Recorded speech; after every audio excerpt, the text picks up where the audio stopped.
Whoop! Welcome everybody to yet again another Getting to Know the Artist. I am Wiggles, your host, as you may or may not know, and today we are here with Killa Cali Hustle, aka the Ghetto Nerd. I Whoop, see we have whoop. Apollon in the chat already. Whoop whoop! Salute to you, homie, for coming in early and being there, waiting and ready. We got Teasy just popped in. Whoop, whoop. We love you guys. We miss you. I miss doing these streams. I feel like I haven't done one in quite some time because I've just been doing life and honestly enjoying my days off. But I we got feel another that, one bro. lined up. I'm working on a few more, so come hang out. Tell somebody. Hit the like button, please. It's a small gesture from you, but a big favor to me in the YouTube algorithm. It shoots it out. It gets new people in here. And yes, you watching on the replay too. Hit that like button, please. Thank you very much. Wiggles loves you. Without further ado, we're going to jump right in to the first question. And that is, what is your name? Where was you born and raised? And where do you currently live right now? All right. Well, that is a multifaceted question, and I'll give you a multifaceted answer. As you said in the introduction, my name is Killa Cali Hustle, and I also go by the Ghetto Nerd.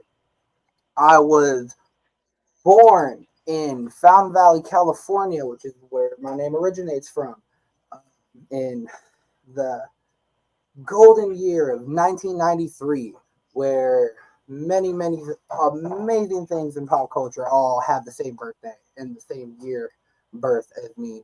So I was born in Cali out of 93, making me 32 years old right now. My birthday was back in March. I'm a Pisces for anyone that gives a fuck about astrology. I was raised a little bit of everywhere. So I was born in Cali. My whole family is from Southern Indiana, so I got some country roots. Uh, I spent about a year or so in Atlanta briefly when I was a kid in elementary, but most of my upbringing overall has been in the greater Cincinnati area of Ohio, unfortunately, whether or not I like it or not. Since '04, I moved out of Cincinnati in '04. I was in sixth grade, and man, I've just been scrubbing in here ever since, for real. I had plans to move back out to either Indiana or Cali, and I ended up becoming a dad unexpectedly. And so, life has crazy ways of changing our paths, and I couldn't be no deadbeat, because I don't know who my dad is. So I now Right. have a wife and three kids, and we live out here in Hamilton, no longer in Cincinnati. But I still claim to be a Cincinnati artist, unlike people that live like fucking an hour outside of Cincinnati and claim to be a Cincinnati artist. But I digress.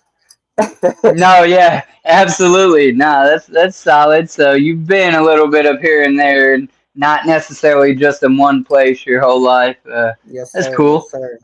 The next question I have is three part, kind of Okay. loaded as well, and it goes as follows: Are you a juggalo? If so, how long have you been down, or when did you discover yourself? And then, thirdly, do you consider yourself a juggalo rapper? Because some people see a box, some people don't see a box, some people care, some people don't care. Absolutely. And great fucking question. Uh, First easy answer is whoop motherfucking whoop. Yes, I am a juggalo. I've been down for like almost 20 years, the better part of 20 years. I first found the carnival when I was like 14, 15. So like '06, '07, close to freshman year in high school. The very first song that I could remember being introduced to was I can't I feel like my memory's shitty, so it's either one or the other. But the first two, like the early two songs that I can remember, first ICP songs I ever heard, were maybe I forgot the other one actually. The main one that I've always had though is Halloween on Military Street. That was the first like real introduction to ICP and like wicked shit and stuff like that. But I had already been adjacent to that that whole scene because I knew a little bit of who Cottonmouth Kings were, just because I had been introduced to suburban life from watching Scream as a kid. So that's how that was. If you really want to take it back, that was my first real introduction into like Juggalo subculture of music. Because for me growing up, I'm an old school jug for real. I consider myself, even though I'm younger than most of the old school jugs. Like I'm kind of like that millennial Juggalo range, where I was a little bit younger. Like I was a little bit late to like the scene just because of my circumstances and my age at the time. But when I got into it, it was all of the original shit. And arguably when I got into it, it was right as they started, like there was that down wave in the early 2000s, and then they kind of resurged. And then it was like I call it the family. A lot of people call it the family era, right before Twisted ended up breaking off and all the other bullshit started happening. But to me, the big three was Psychopathic, Strange Music, and Subnoise Records. And so I love Cottonmouth Kings. I love Tech Nine. I love ICP. I don't fuck with ICP as much as I used to anymore, to be fair and honest. I don't really like jive with them a lot as much anymore. But I will still always be down with the clown, and I will always have love and respect for what they started and this whole entire culture that they built from the ground up, so to speak. Fair. So then, do you see yourself as a Juggalo artist? No, I do not. And that's mainly because most people consider, to me at least, I consider a Juggalo artist horrorcore, just because even though Juggalos don't necessarily only listen to horrorcore, when you think Juggalo, you think ICP, and ICP helped originate outside of Isham and fucking King Gordy and the real legends of the wicked shit. But when you think Juggalo, you generally think horrorcore. And I used to do more of it when I first started rapping. And then now I've kind of got that balance of where I feel like it's just enough to represent, because I don't, like I say, I'm not a Juggalo rapper, but I am an MC who happens to be a Juggalo. So, my first, shit. That was the first and only. Ooh, the light's all fucked up and bright. Right. I think we all got that there faded hatchet, man. You know what I'm saying? Got it when I was 18. Hasn't been touched up at all or nothing since. That's me. Actually, I had a really dope original idea to do my tat, and then the artist just could not fucking help me put pen to paper. Originally, I wanted it to be a peace sign woven within the hatchet because of this fucking keychain that I had that my uncle gave me from when he was locked up. And it was a peace sign made out of horsehair, and I had it on my first ever hatchet charm that I got at my first ICP show that had now been busted and broken, and it was one of the circle hatchet man charms from the mid-early 2000s. And I had it overlapped, and it was like the hatchet over the peace sign, and I thought it was the dopest fucking shit. And when I tried to get the dude to create it for me, he was kind of a whack ass artist. When he tried to do it, it was been so long. It was at I don't even remember the fucking tattoo shop. I know it was out of Mount Healthy, but the dude tried to do it, and to his credit, it looked like a null and void symbol. And I'm like, nope, we ain't doing that. So I originally just said, fuck it, throw the hatchet on there, and I'll add some more shit to it. I have a whole idea to do a half sleeve with it, but I've never had the ability or the money to get it worked on more. Okay, yeah. But yeah, that's a roundabout way to say, no, I'm not a Juggalo rapper, but I am an MC to be a Juggalo.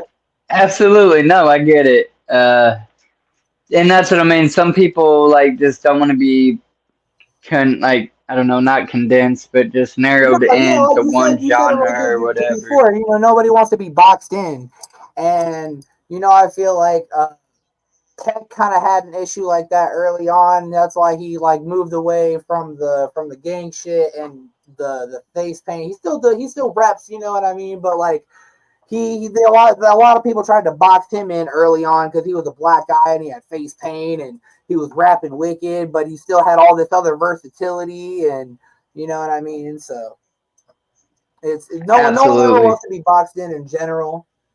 At least I know. I don't ever speak for anyone else, but I consider DJ myself to be Florida said, let's go see Ouija Max this Friday. Absolutely. I don't even know where you're seeing him at Friday. I saw him like last month. I think it was last month, on like the 23rd or something. But enjoy your concert. hell yeah. What do we got? Cheesy and DJ Florida talking back and forth. Dankus Magic said this dude is nerdy and ghetto as hell. I appreciate y'all rolling through. Sir, yes, sir. um, all right, man. What inspired you to start making music and taking it serious? What was the switch that was like, look, I think I can do this, and I actually want to apply myself and not just play around scratching down shit?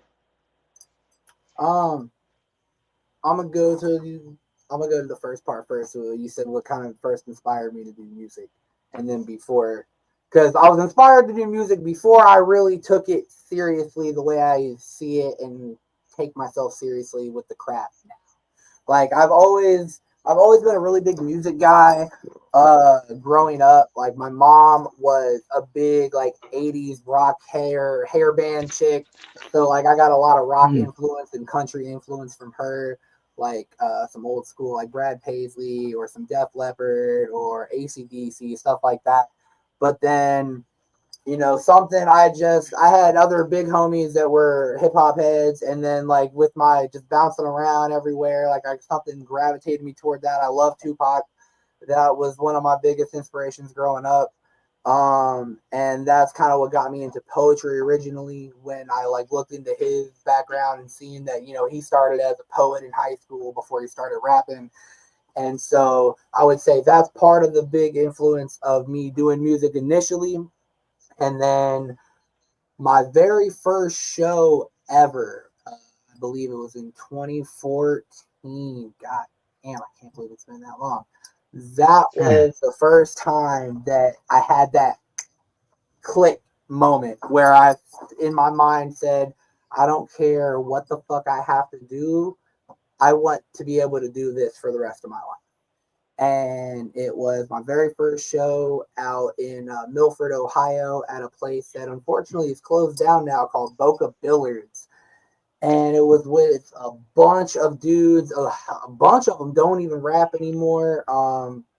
Some really cool dudes, some dudes that we're not really fucking cool with anymore. But I'm gonna give a shout out to one of the only dudes out there from that era that still matters and is still in my fucking phone book today, and that is a man by the name of R3D. Red, he goes by Red. He lives out in Arizona, but he's from Cincinnati. And he was one of the people that helped get me on for my very first show. And God, that first show was god awful. If I'm being honest with myself, the fucking sound quality was so bad. I was rapping over my own vocals. I had no backing tracks. Like I had no stems, but I made it work. I was a nervous fucking wreck. I was asking one of my homies to like hype man for me to have that like bounce off of, and you know what I mean? Like, wow. See, you say wow, and I instantly go to Waluigi. Wow. But I was asking my homie to, come up and hype for me to kind of have that buffer. And he was kind of really anxiety ridden as well, and he didn't want to do it. And I was like, all right, man, I'm not gonna pressure you. It's cool, it's cool. And as I went to get up on stage, he was like, hey, man, I think I can do it if you still need me. And I'm like, you know what? Don't even worry about it, bro. I think it's something I just got to do myself. And it's crazy, man, because it's like I step into another world as soon as I get on that stage and I grab the mic, and it's like something just clicked on in me. something that like I'd never had in me before. You know what I mean? It was and granted, it was a really big first show. It was probably like 100 to 200 people, and you know, I was only like 21, I think. I was like I said, I was a nervous fucking wreck. I went up there though. I did my fucking thing. The crowd fucking loved it. I got a bunch of dap and love when I came off, and it was that moment I was like, man, I don't give a fuck what I have to do. I'm gonna make music for the rest of my life. And I want to be able That's to what's up. perform, and I want to keep doing this shit. And yeah, Absolutely. I just announced some artists, and I got some of that same feeling. Like you get to like almost be a different person. I mean, you're being yourself, or at least it's gonna go further if you be yourself. But like, I got absolutely. those like first time jitters, and like I almost froze for a minute. But I'm like, hell no, you got to do this, man. Right. And Yeah, I see me just got posting up there, about and that, I man. It was dope as fuck. yeah. Right, that was crazy. So I know a little bit about it. I'm sure you getting up there actually singing a song, that's a whole different ball game. But Oh man, yeah, it's crazy for real because a lot of people don't realize how much energy it really takes to perform, even just a 10-15 minutes thing. Like you gotta have cardio like a motherfucker. That's one of the reasons outside of my kids that I stopped smoking cigarettes was because I just smoking as much fucking reefer as I do. That's already enough smoke in my lungs. You know what I mean? I get right. anything added to it. But yeah, man, I give anyway, especially people like fucking uh acts or like any artist that wears a fucking mask or a whole get up like fucking I can't think of anyone. I'm blanking so hard right now. But like I've seen or even like people like Kiss and people that do these whole get ups and then perform on top of that, dude, y'all hands down, that shit's insane. Like I would be melting if I had a fucking mask on top of it. Like I performed in this jersey before, and by halfway through the set, I was getting ready to like rip it off. Listen, bro, I got in the pit with a jersey and halfway through. No, I made it to like one or two songs, and then I had to strip it off and go outside. I was that fucking overheated. Yeah. It was stupid. Yep. Oh, dude, there's nothing like stepping outside after you've been in the fucking pit and it's like night, but you got them lights on you and it's cool out there, and Yeah, then you just got that steam radiating off your yeah, body. yeah. I love Adrenaline, that. That baby. air just feels so great, dude. That's so cool. Absolutely. Who do you look up to in the music industry, mainstream and underground? So somebody on the radio and somebody, you Yeah, know, yeah, yeah. not. Uh, so my initial like knee jerk answer that I'm gonna tell you is gonna make me sound like a conceited fucking prick, and I don't really care. But I don't look up to a lot of people anymore. I don't think there's anyone currently right now that I personally look up to. And I don't say that to be like conceited and it's like, oh, I mean, there's no one worth looking up to or no rappers are worth blah, blah, blah, blah, blah. It's like, I know some people can misconstrue things. But I'll tell you who I used to look up to. But like as of now, like as you know, a 32-year-old father of three that's still doing music, but also, you know, dealing with life and everything else that comes with all of that.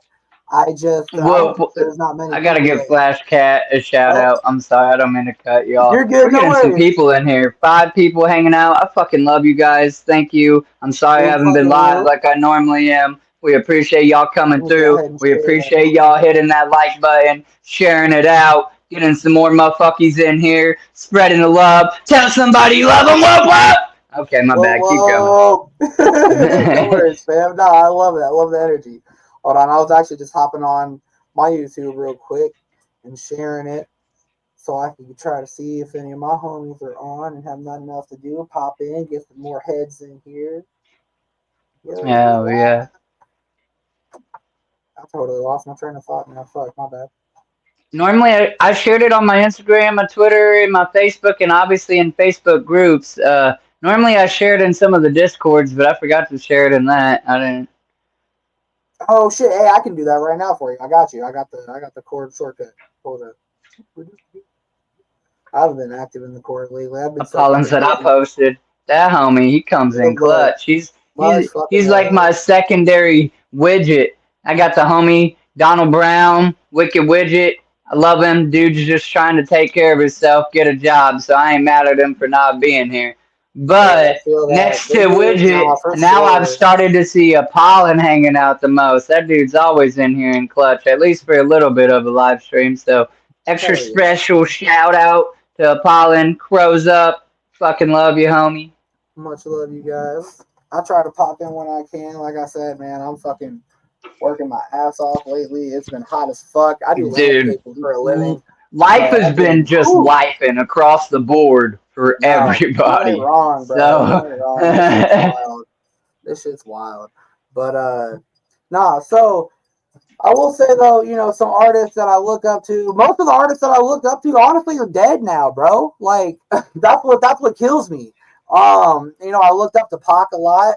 I looked up to Mac Miller. He was one of the few artists that I really like. That was new age artists that I really looked up to. That was because he was close to. He's not much. He was only like a year or two older than me, maybe. You know what I mean? right. So like seeing how he came up and shit was like it was very inspiring. And I just actually recently, speaking of Mac Miller, I found out recently that he did one of his first like big breakout shows was opening up for Immortal Technique, which is another one of my biggest influences and somebody that I would say that I guess I could say I do look up to Immortal because he's a solid rock motherfucking person, man. Hell yeah, crows up. I'm been hella busy. Oh shit, the homie makes beats. Hey, bro, hit my Oh yeah. fucking link, bro. Hit Listen, my no, there's I see a like puppy. 4 I see artists a in this chat puppy. right now. Hi, puppy. I'm gonna Oh yeah, that's racially pet wanging. you.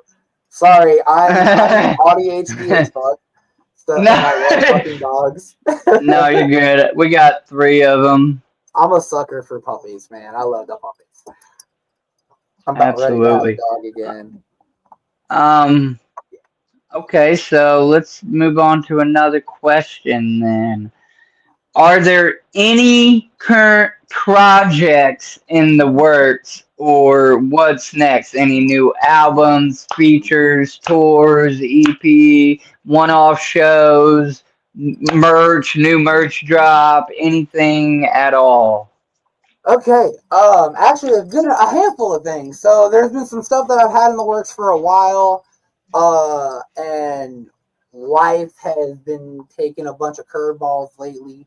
The last couple of years have been really trying for me personally. Like I lost a couple of people to suicide, and then I bounced around jobs a lot, so that made it hard to really focus any kind of energy into the creativity that I have, that I know I have. So it's kind of about that ebb and flow, especially being an artist with being an artist that's a dad and that's fucking ADHD that has those ups and downs already mentally of where I'll have moments where I'm hyper creative and hyper productive, and then I could have one thing that'll like set me off my balance or off my focus or whatever because I have to get interrupted by doing like a menial task, and then it's like you lose your mojo. But to get to an actual point, sorry. No, you're good. Immediately, we have this weekend coming up. I will be uh possibly performing at a minimum. I'll be there vending to represent for me and my wife and her best friend's little startup that they do that actually makes most of my merch. It's Watermelon Panda Crafts, but the event that I'll be at is called GhoulieCon, which is being ran by a really awesome homie of mine named Joanna Spicer.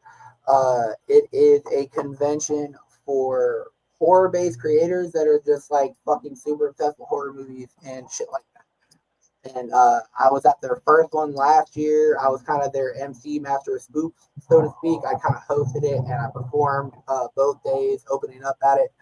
And she's doing her second one this year, and it's already grown so much in just a year. So this weekend we'll be at GhoulieCon in Covington, Kentucky. It's actually going to be, I think, a 3-4 day event now because Thursday they're doing a bar crawl that starts at the Leaping Lizard. Oh, Anyone that's in the greater Cincinnati area, definitely look this shit up.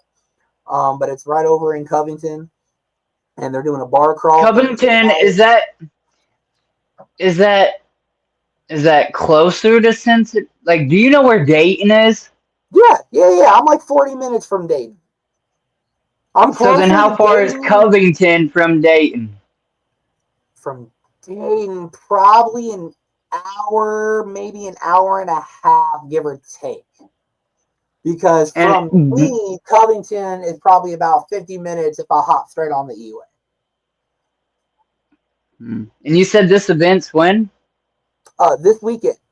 The bar crawl is Thursday, but the convention itself is Friday and Saturday. I can give you some links. I've actually got some posts on my story on my IG today, and I think I have some highlights or some tags from like the last couple of posts that are And you said promoting for it. the convention or the place, the event is exactly what again? Just to repeat, like I might be able to Yeah. get my old lady to travel, and it'd be cool to come see you in person and shit. Hell yeah, Chop that'd it be up. dope, man. Absolutely. So it's essentially a horror-based content creator convention.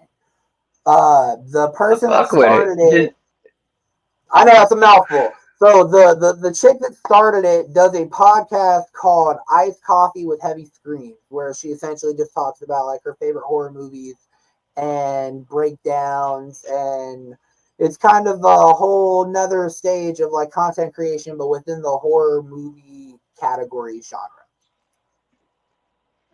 Okay, bet. Absolutely, Apollon. Does it I'll cost? definitely make sure Wiggles. Yes, I don't know the prices off the top of my head,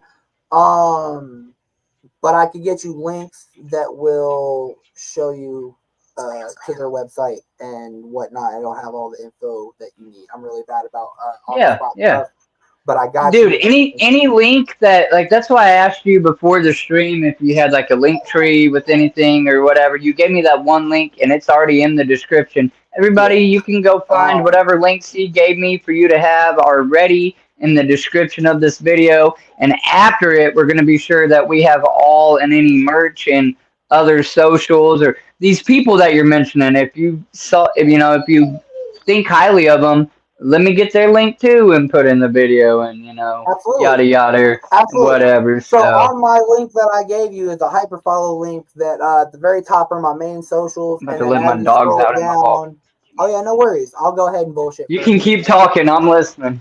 That's cool. That's cool.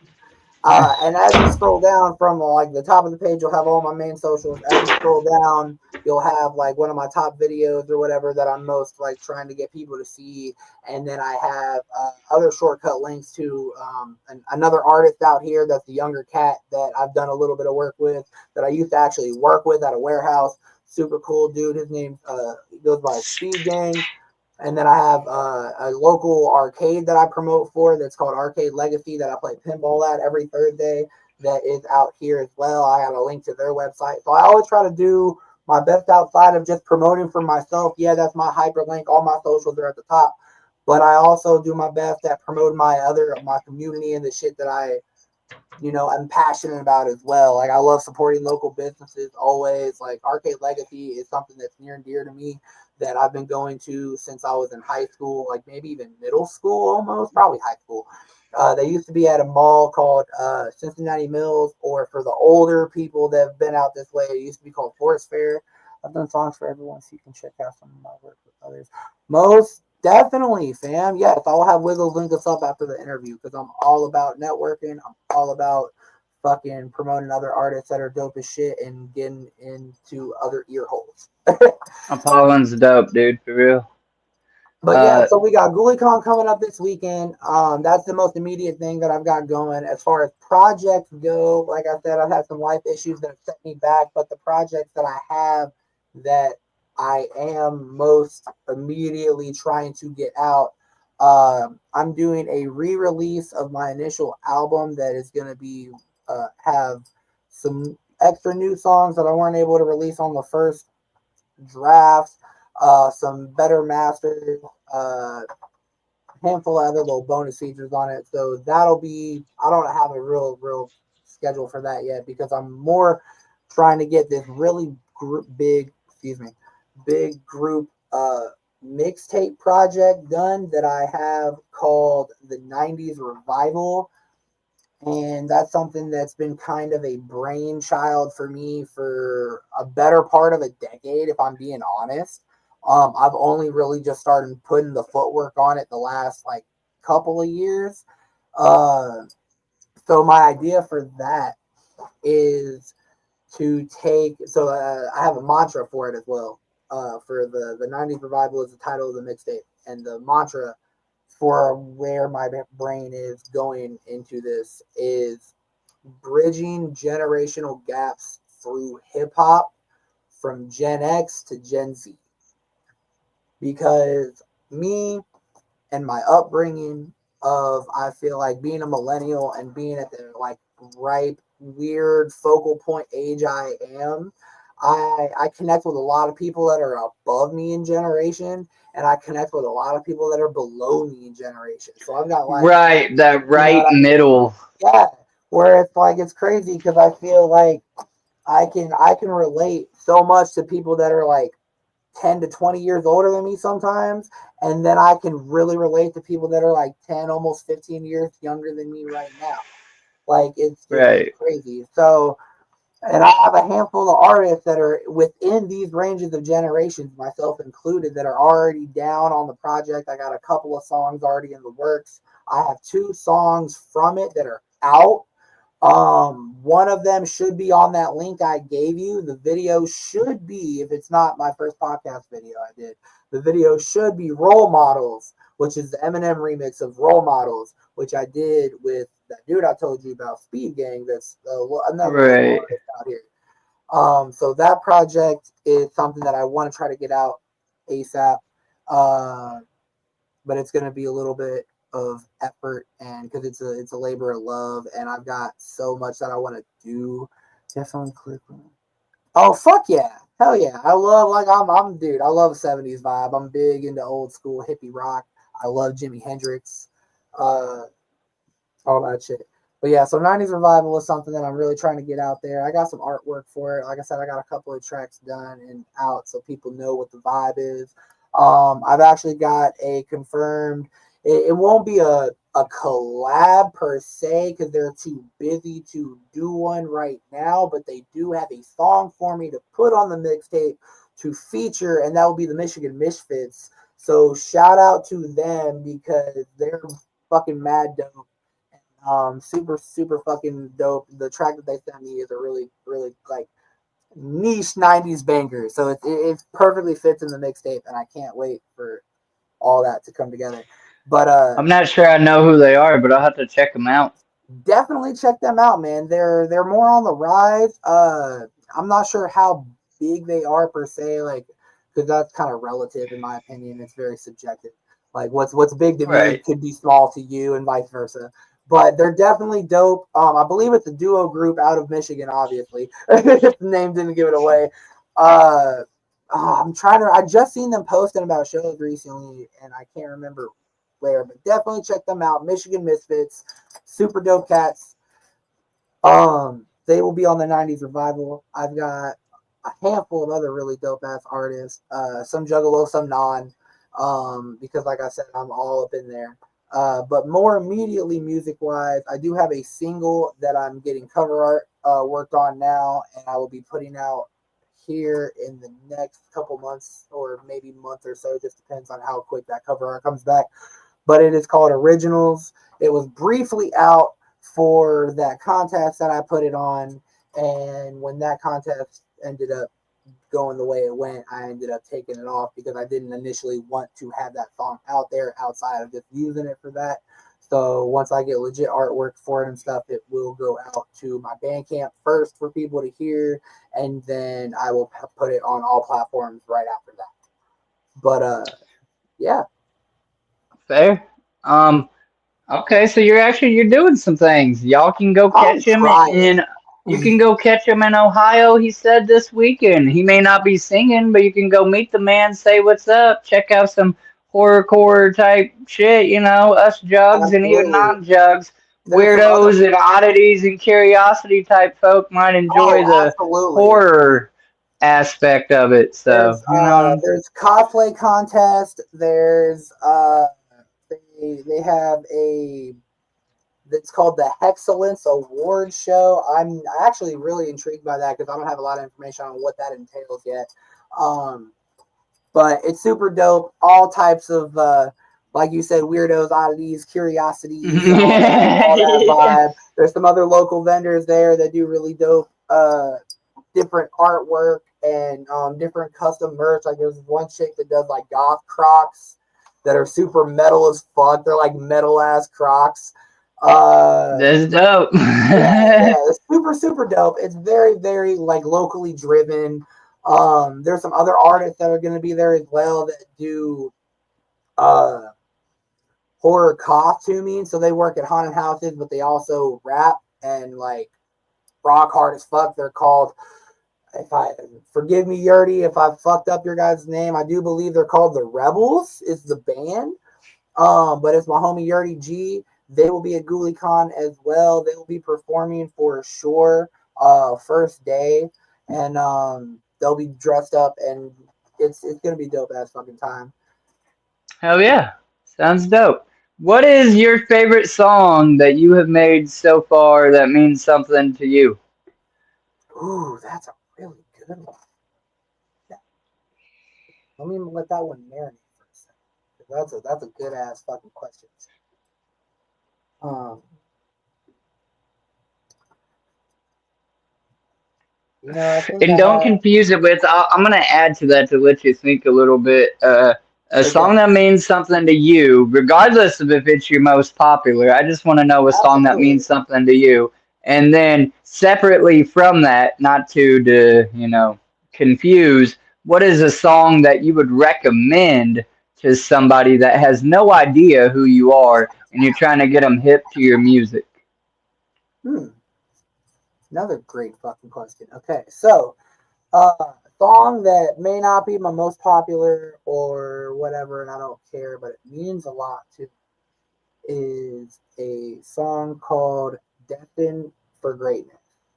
Um, it is, I don't know if it's on Spotify, but I do know it is out there on other platforms, so you can look that up, Destined for Greatness, Killa Cali Hustle. But it is a song that I put a lot of emotion and just a lot of thought and effort into. It talks about some personal issues with the relationship that I have with my mother now. Um, the way that my relationship with my late uncle ended up going.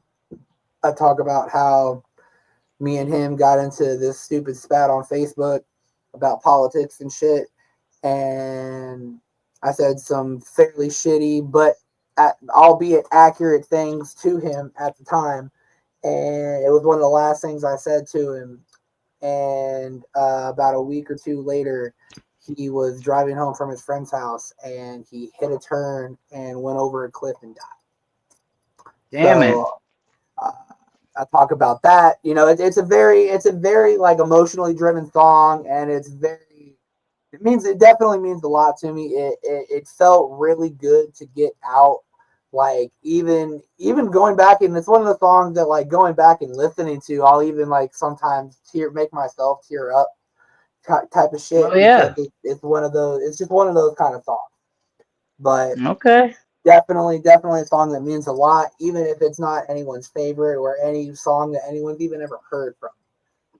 Now to pivot to your other question, a song that I would recommend to anyone that is unfamiliar who I am and wants to get into my vibe and see what the fuck I'm all about would be a very on the nose, straightforward song titled Killa. It was actually the very first like official single. Like I had done SoundCloud music before this song, but this song was the very first song that I did after I had done my first performance, that I'd been like really taking myself seriously. Like, all right, I'm gonna take this artistry for real. I did a cover for it. I made it as a legitimate single before I even had the album planned and shit like that. And It's a fairly old song now, but dude, honestly, you couldn't even tell by listening to it because it's so fucking raw. But it's called Killa, straight up just Killa. And yeah, I would say that would be a song I recommend. It shows my versatility of my flow. It shows my I don't want to say diversity again or my versatility again, but like my yeah, diversity is a good one. My diversity in like styles or just influences because I have like some wicked bars in there. I got some nerdy bars in that song, so that would be the recommended song. I say, hey, who is this Killa All Cali right. dude? Who the fuck is the ghetto nerd? Check this song out right here, and I'm gonna show. Okay, yeah, yeah. Realistically, where do you see yourself in 5 years? What's your 5 year game plan with the music scene? Are you gonna be signed? Are you gonna be just making songs still? Are you gonna stay underground? Are you gonna have your own LLC? Are you gonna create your own, or you're Yeah, just content making music for fun and you don't care if you get signed at all? absolutely. Great question. Uh, so I guess the stereotypical answer. Everyone always says they want to get signed, and I would say that not everyone wants to get signed for the same reasons. I wouldn't necessarily say that that is my end game goal or my 5 year plan is to get a record deal. If it was mutually beneficial with whatever label decided to be like, hey, this guy might have something, whatever, let's try to invest in him. I'm not, I'm not going to sign on the dotted line for nothing fucking stupid.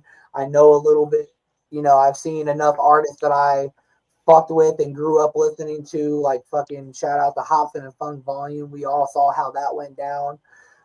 Yeah. So, I'm definitely the goal is never to not get signed or to get signed, but it's get to the point where people are talking about signing you, I would say. Because if I've got this guy, this label, even one label trying to reach out to me and be like, hey, we're interested in you, that Then you're speaks doing volume. something. Yeah, you're doing Exactly. something right. You're at that Exactly. point. So then you get to decide, well, do I just take this quick money or do now I keep pushing? Right. And like I said, if I did get to a point where somebody wanted to sign me, it would definitely be a very educated sign. It would be something that, would be mutually beneficial, something that would take a lot of work off of me, honestly. Because at the end of the day, like I don't I don't want to be rich and famous, but absolutely if I could fucking not work a job and just take care of my kids and fucking make music and make content all day and help positively influence other people, absolutely. Yes, that is my fucking dream. Go fucking perform for 10 people, 200 people, 1,000 people. Yes, absolutely. I'm the type of person that where I've done shows that have only been like 10 or 20 people. Like I said, my first one I ever did was almost 200 and it was fucking huge. So I've seen the big, I've had the highs of the big crowds and the of the small crowds. And I give that Right. same effort, that same energy on stage that I do with 15 or 5 people that I would 1,000 people. But to say, my my 5 year goal would be get to at a minimum get a deluxe edition fully mastered of this album out, get this mixtape fully done, get a handful of legit music videos for this mixtape, possibly. Try to collab with some other artists maybe that are either in my price range or want to just fuck around and see what's up and make some songs. Because a lot of collabs I've done, I've never paid for. And I don't say that as a brag. Like I wouldn't charge people to collab with me, even if I got to the point. Like that's another thing I say a lot, and it's easy for someone to say it but not do it or mean it. But literally, man, like I could be at text level right now, and I could see somebody like me where I'm at now, and be like, you know what? I'm gonna make a song with that motherfucker just because. And so I'd like to get these projects out. I'd like to be able to hopefully not have to work a 9 to 5 in the next 5 years, that would definitely be a good goal for me. Yeah. Get this merch more off the ground, become more self sustainable. Because like I said, my wife and her best friend do custom designs, custom decals, and other stuff. It's Watermelon Handicrafts. We do a lot of my stuff that I've done more recently comes from them. I think I shared some in the Discord, like my 43 that I put on my pants and stuff like that. My wife did that for me. Well, she made it and I pressed it myself. So I'm a Right. big DIY. Speaking of DIY, shout out to my homie DIY Ninja James Forrest. That's another dude that I go way back with. Hold on, let me just because now I'm thinking about it. I'm ADD in it right now, but since I have this right here, I gotta shout him out. It's one of the first jackets he ever made. Ooh. Him and I met at I think it might have been his. I don't know if it was his first gathering. Correct me if I'm wrong. I know he'll eventually see this and tell me. I don't know if it was his first or not. It was my second, but it was in 2016. It was the 17th annual when they did Wizard of the Hood. Him and me ended up meeting by happenstance, and we just hit it off really well, and we clicked, and we've been homies ever since. He made that jacket for me. I gave him because I had some other patches, and he did all that custom ass dope shit for me, and yeah, that's a shout out DIY Ninja, man. Absolutely. I know I like doing DIY. I don't know if I can turn my camera around here or not, but my Juggalo jacket, let's see here.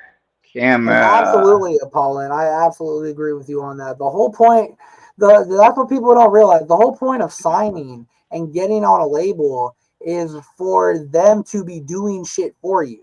Like, if I can already book my own show, if I can already talk to a promoter, if I can already sell merch or blah blah blah blah blah blah blah, what do I need a label to do that for me? Unless I'm using them to tap into a bigger audience or a bigger network per se. Oh, that's clean. Is that a varsity Yeah, jacket? yeah, and then it's got a big ass Juggalo and then a hatchet man on the back. I saved the patch from a hoodie that was roached out or whatever, and it took Oh me 12 hours to wow, hand stitch it, and then the other ones I actually got to use an iron to put on there. But yeah, I've dude, been that's sick as adding to that fuck, one slowly dog. but surely. Yeah. Hell You yeah, said bro. That's DIY, man. I love DIY shit. Let absolutely, me absolutely. get it If off you my ever, filthy speaking of, if house you ever now. want some patches or like some vinyl patches to do some iron-on patches or some fucking decals for like your computer or the whip or whatever, man, holler at me. I'll hook you up. You make patches?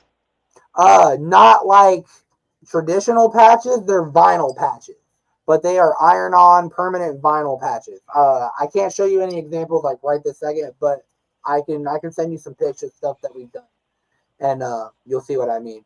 So like let's say All like if right. you had a straight up regular iron or preferably a heat press, but a regular iron works for it. Like I could make you a straight black or whatever. You know, I could even make you a C17 logo if you wanted to and fucking iron it on your chest or something.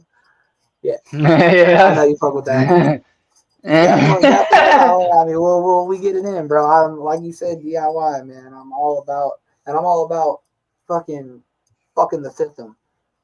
I'd rather Yeah. I'd I'd rather pay like if let's say if I'm going to somebody or if I'm working for somebody or whatever, like I'd rather pay a juggalo homie to do some work for me than pay some faceless company to do some work for me. You know what I mean? Right. All Yeah. right. Next question. If not music, then what?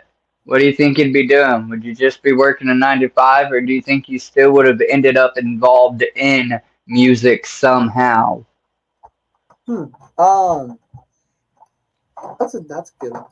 I feel like so hmm, I have to figure out how to tackle that one.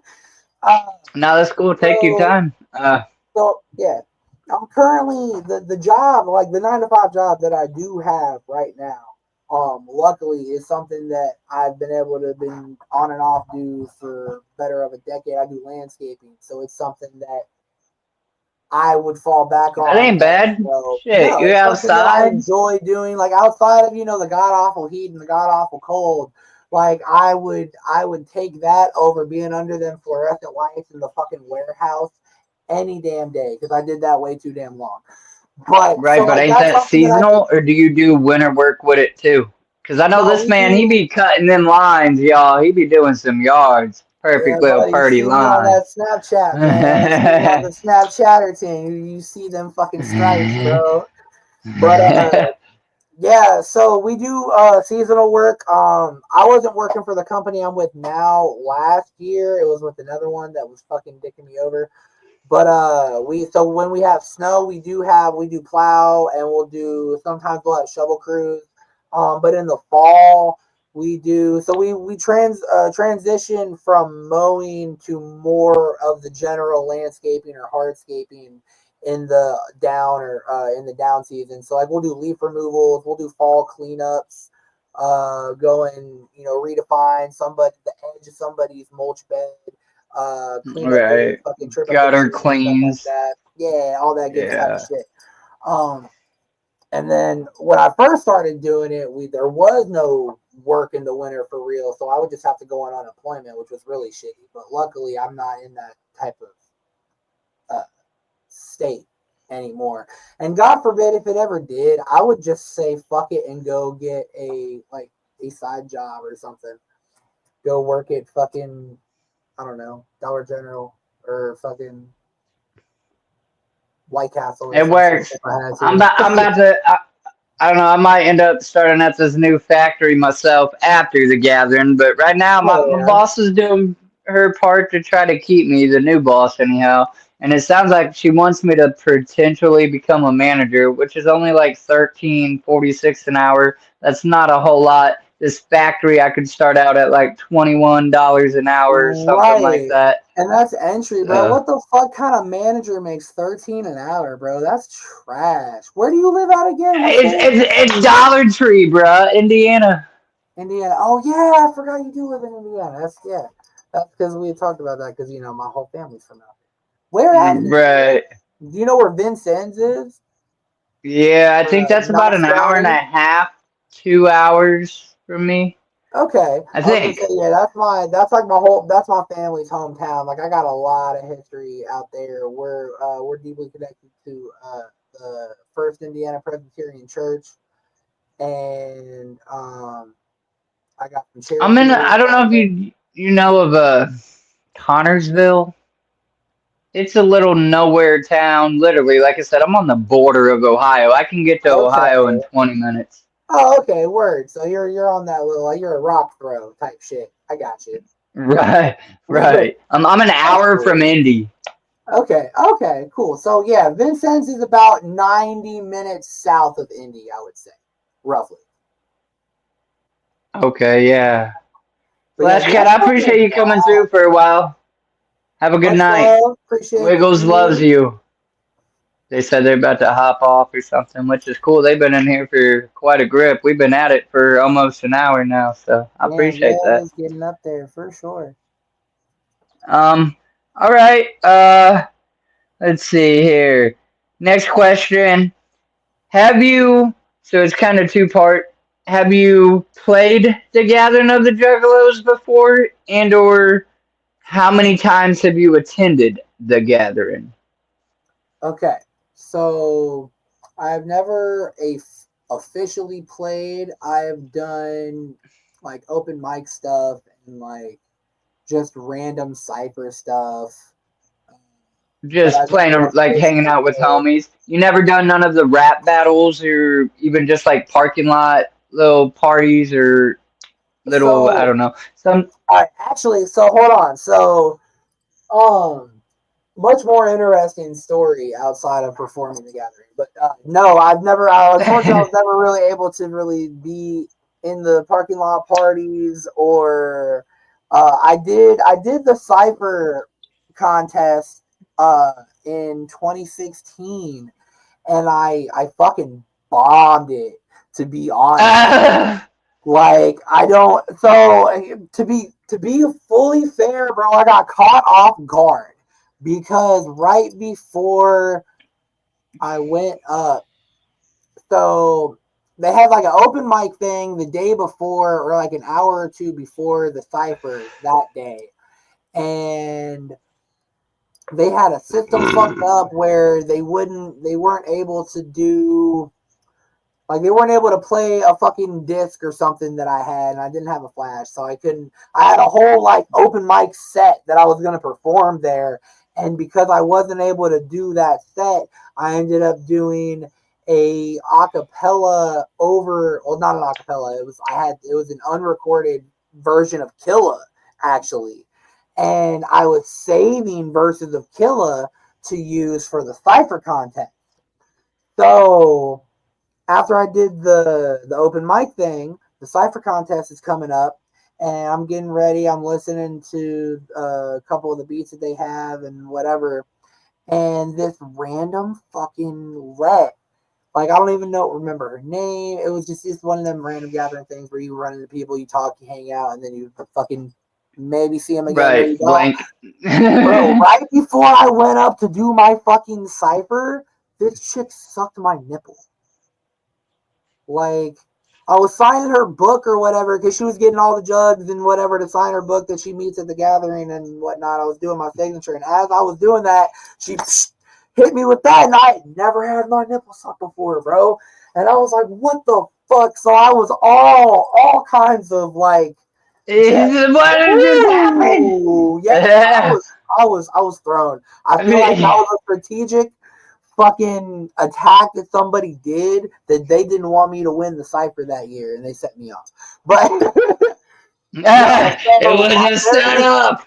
right, it was a setup, bro. Fucking no, it was bad. I just choked real hard. Like I said, the doing what I initially planned for the open mic instead fucked me up internally, and the beat that they I would have gave. just said that. I'd have been, look, y'all, I had a whole ass song ready, and this lady back here just sucked my nipple. I'm fucked up. I'm out of here. Some shit. Fucking Whoop stay woke. whoop. But I have a really, really fun gathering story for you because that was my second gathering, and I've only attended 2 full gatherings. I've been to 3, but I don't consider the third one that I went to as attending because I only snuck up there for like the last day to kick it with one of my homies' toy box and shit. But so my very first gathering was in 2012. I was 18 years old, and so first, let me ask you a question, Wiggles. Have you ever heard? First, how old are you? 33. Okay, so you're right in my age group. Okay, I wasn't sure. Okay, so do you know the legend of Juggalo Justice? Mm-hmm. That's the I've heard it. car. I That's the wasn't there. car. I seen it. I've watched beyond I'm millions of sure. videos. I'm sure.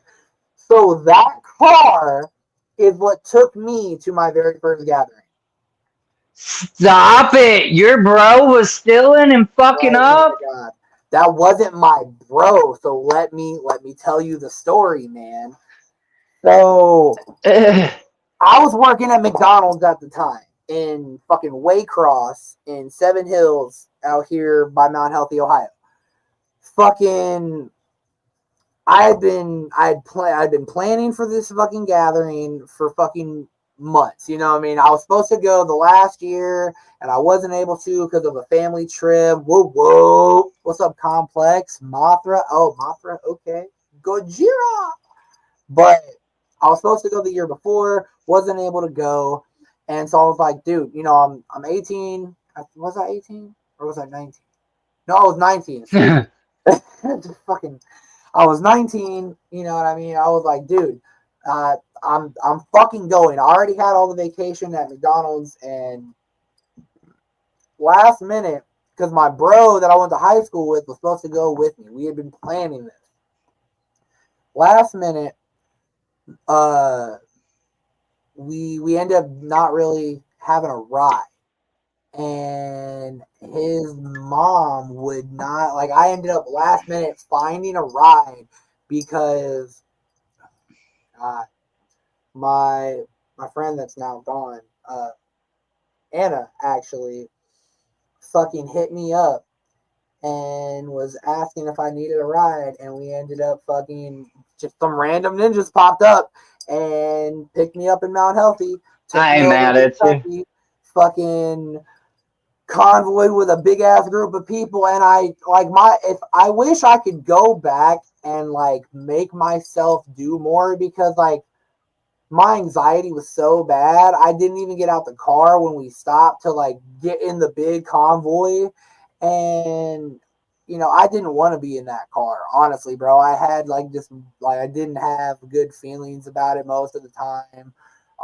But before we even got to the gates, my wallet magically disappeared. Come to find out, we Damn. probably took it. You know what I mean? Like, it was right after I got a half bag, and fucking we were moving up, headed to the gates. Wallet disappeared. So I Dude ended was up on having big to. bullshit. He really thought he was gonna get away with robbing everybody. And I mean, Every technically he got his fucking day, hands on bro. some shit, but he obviously Didn't did make it not get out with, away with it. bro. No, Yeah. no, because my homie Josh ended up popping the fucking wires, and because he was trying to get out of Dodge, he knew that shit was getting hot, and he was acting all sus. And after he walked off, he had fucking popped the wires, and the hood popped, or the trunk popped up, and sure enough, there was one of these homies' jerseys, another homie's bag, whatever. And then he was fucking creeping back up, like on the top edge of the fuck this hill, because this was at Cave and Rock in Oh fucking yeah. Illinois. So you got to think, bro. This is I'm 19. I My phone has pretty much no service, very little battery, and I am 6.5 hours away from my fucking house and anyone that really knows me. Like, because my homie wasn't able to go, that was supposed to go with me. His mom wouldn't let him go with random people, which, I mean, okay, sure, whatever. But it's like, motherfucker, it's a gathering. I didn't care. Like, I don't care if I had to ride on three motherfuckers' laps. I was going to gather that year. Right, right. I'm getting And in that bitch. Let's go. so, he ended up stealing my fucking wallet, and I ended up actually becoming a fucking like Rambo style convoy leader. I met like a couple of random homies from fucking Indiana, and then like we ended up meeting like two or three other homies from like Kentucky or somewhere in the fucking Midwest. And we all, like five, six of us, just were grouped up together, and we ended up sneaking in. We fucking cut off the dirt road for about like a quarter mile, took a sharp left, went through the fucking woods, ended up finding this goddamn hut that some probably Woody fucking ninja had built that has like Bear Grylls fucking skills. And there was literally a whole ass fucking shelter out there in the woods that we had seen set up that someone had obviously built. It was fucking crazy. Then when we pop back out of the woods, we're right on the other side of the fucking parking lot. So we're like, fuck, we're so close, but not close enough. So we split up into like groups of two. And because this is still in the first day, like they're the first 2 or 3 days of the gathering, they're real heavy on security. They're not trying to have people get in. By the last 2 days, it's way more lax. It's a lot easier to get in. For anyone that's wanting to think about that, and FYI. Allegedly. Allegedly. But like I said, this was in Cave and Rock, so this shit was, bro. This was out in the fucking boonies. Listen, I allegedly watched a couple people get into Thornville where the gathering is held now. Um, it didn't look too comfortable, but Yeah, they done what they done. I mean, Security hey, was actually doing patrols inside of the fence, I think every night, like we would hear okay, them because our tent was, in fact, up against the fence in the back, and yeah, like every I don't know few hours you would hear a security guard and see a flashlight legitimately like walking the fence row and peeking and not Yeah. looking in your tents or nothing, but Yeah. just checking the fence Just row and shit seeing, like checking that. people out. I mean, that's cool too, though, just for like a general safety purpose and because God forbid, whenever, whether it's the gathering, whether it's Bonnaroo, whether it's fucking Right. Lollapalooza, when you get that many human beings together, there's always going to be, unfortunately so, people there that are So, there for yep. malice, that are there for the wrong reasons. And so it's always good to have people like that check in and, God forbid, having some backup. So if Right. something goes Right. down, you get that fuck ass motherfucker out. Absolutely. So my old lady just came into the chat and she said, "Oh, finally getting off of work." Which reminds me, she normally asks a question, and the question goes as follows: if you can be an animal or a non-fiction character, like a dragon or something of that kind of a nature, what Okay. would you be? Okay, that's a good one. So, we're just talking animals. Like, yes, you said nonfiction, but you're still, because you said character, but then you said dragon. So you're only talking like creatures, not like, Yoda or something. I mean, I guess it's your fantasy. I don't know if she's still in the chat right now. The numbers are at 5, so maybe she's listening. So she might be able to chime in. I always word it weird, No, for but sure. Well, I yeah, always like to because like specify just I because would how say my mine would analytical be like brain a works.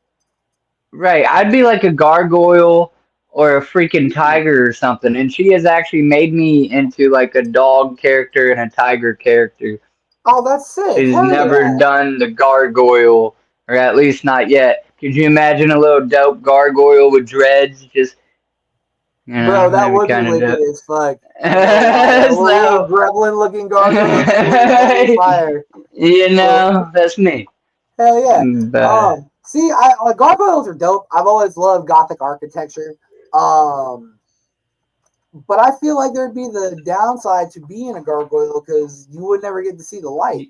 You'd always have to yeah, turn you into turn stone into or turn into stone. stone. Yeah. Yeah. But uh, so I would say I would love to be a dolphin. Probably either a dolphin or a shark. Probably a dolphin just because they have. I don't know. I don't know. Sharks can go deeper. Probably a shark, to be honest. So probably a shark. Fucking megalodon out this bitch. I mean, I am a Pisces. Uh, but or something like an eagle because I would love to have the ability to fly. Like I love water, and I also like being like that feeling of fucking flying. So that's why I would be a dolphin or a shark because I'd love to just fucking be able to be underwater for like an hour at a time or something. You know what I mean? And just fucking go through Dude, yeah. the ocean and oh man, that'd be dope. I wouldn't even care if I looked weird with some extra gills type shit behind my Right, ears that allowed me aqualad to do status, that breathing. bro. I don't give a fuck. Absolutely. Stay away from me. I don't care. Watch Hell me go. yeah. Facts, bro. My, fucking Michael Phelps in this bitch. Right. So yeah, absolutely. Oh yeah. Um, and she asked because she does digital art, as I'm sure you may know at this point and Yeah. whatnot. And every now and again, she will take an artist and take that question and run with it. Not always, but sometimes. The next question I have here for you is: have you ever met anyone famous to you?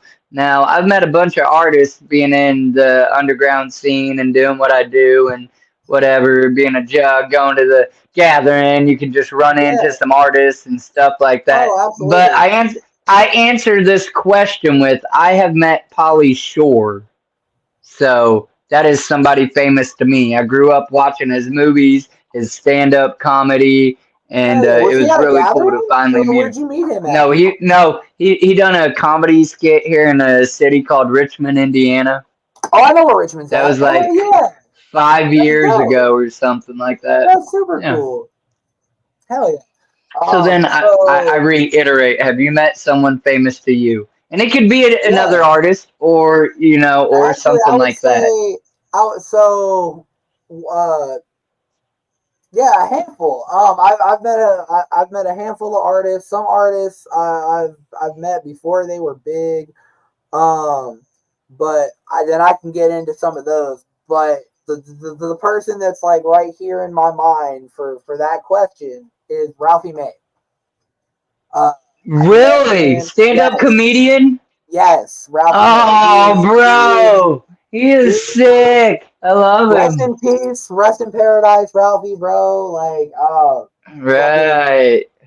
yeah, Oh, yeah, he that's is such right. dude. I know we lost so many people in the like since COVID alone, we lost so not even because of COVID. I just mean I say that since COVID because that's a fucking time marker now. You know what I mean? But like we lost so Right. many people. It's hard to like some celebrities that like I really fuck with. I forget are dead now.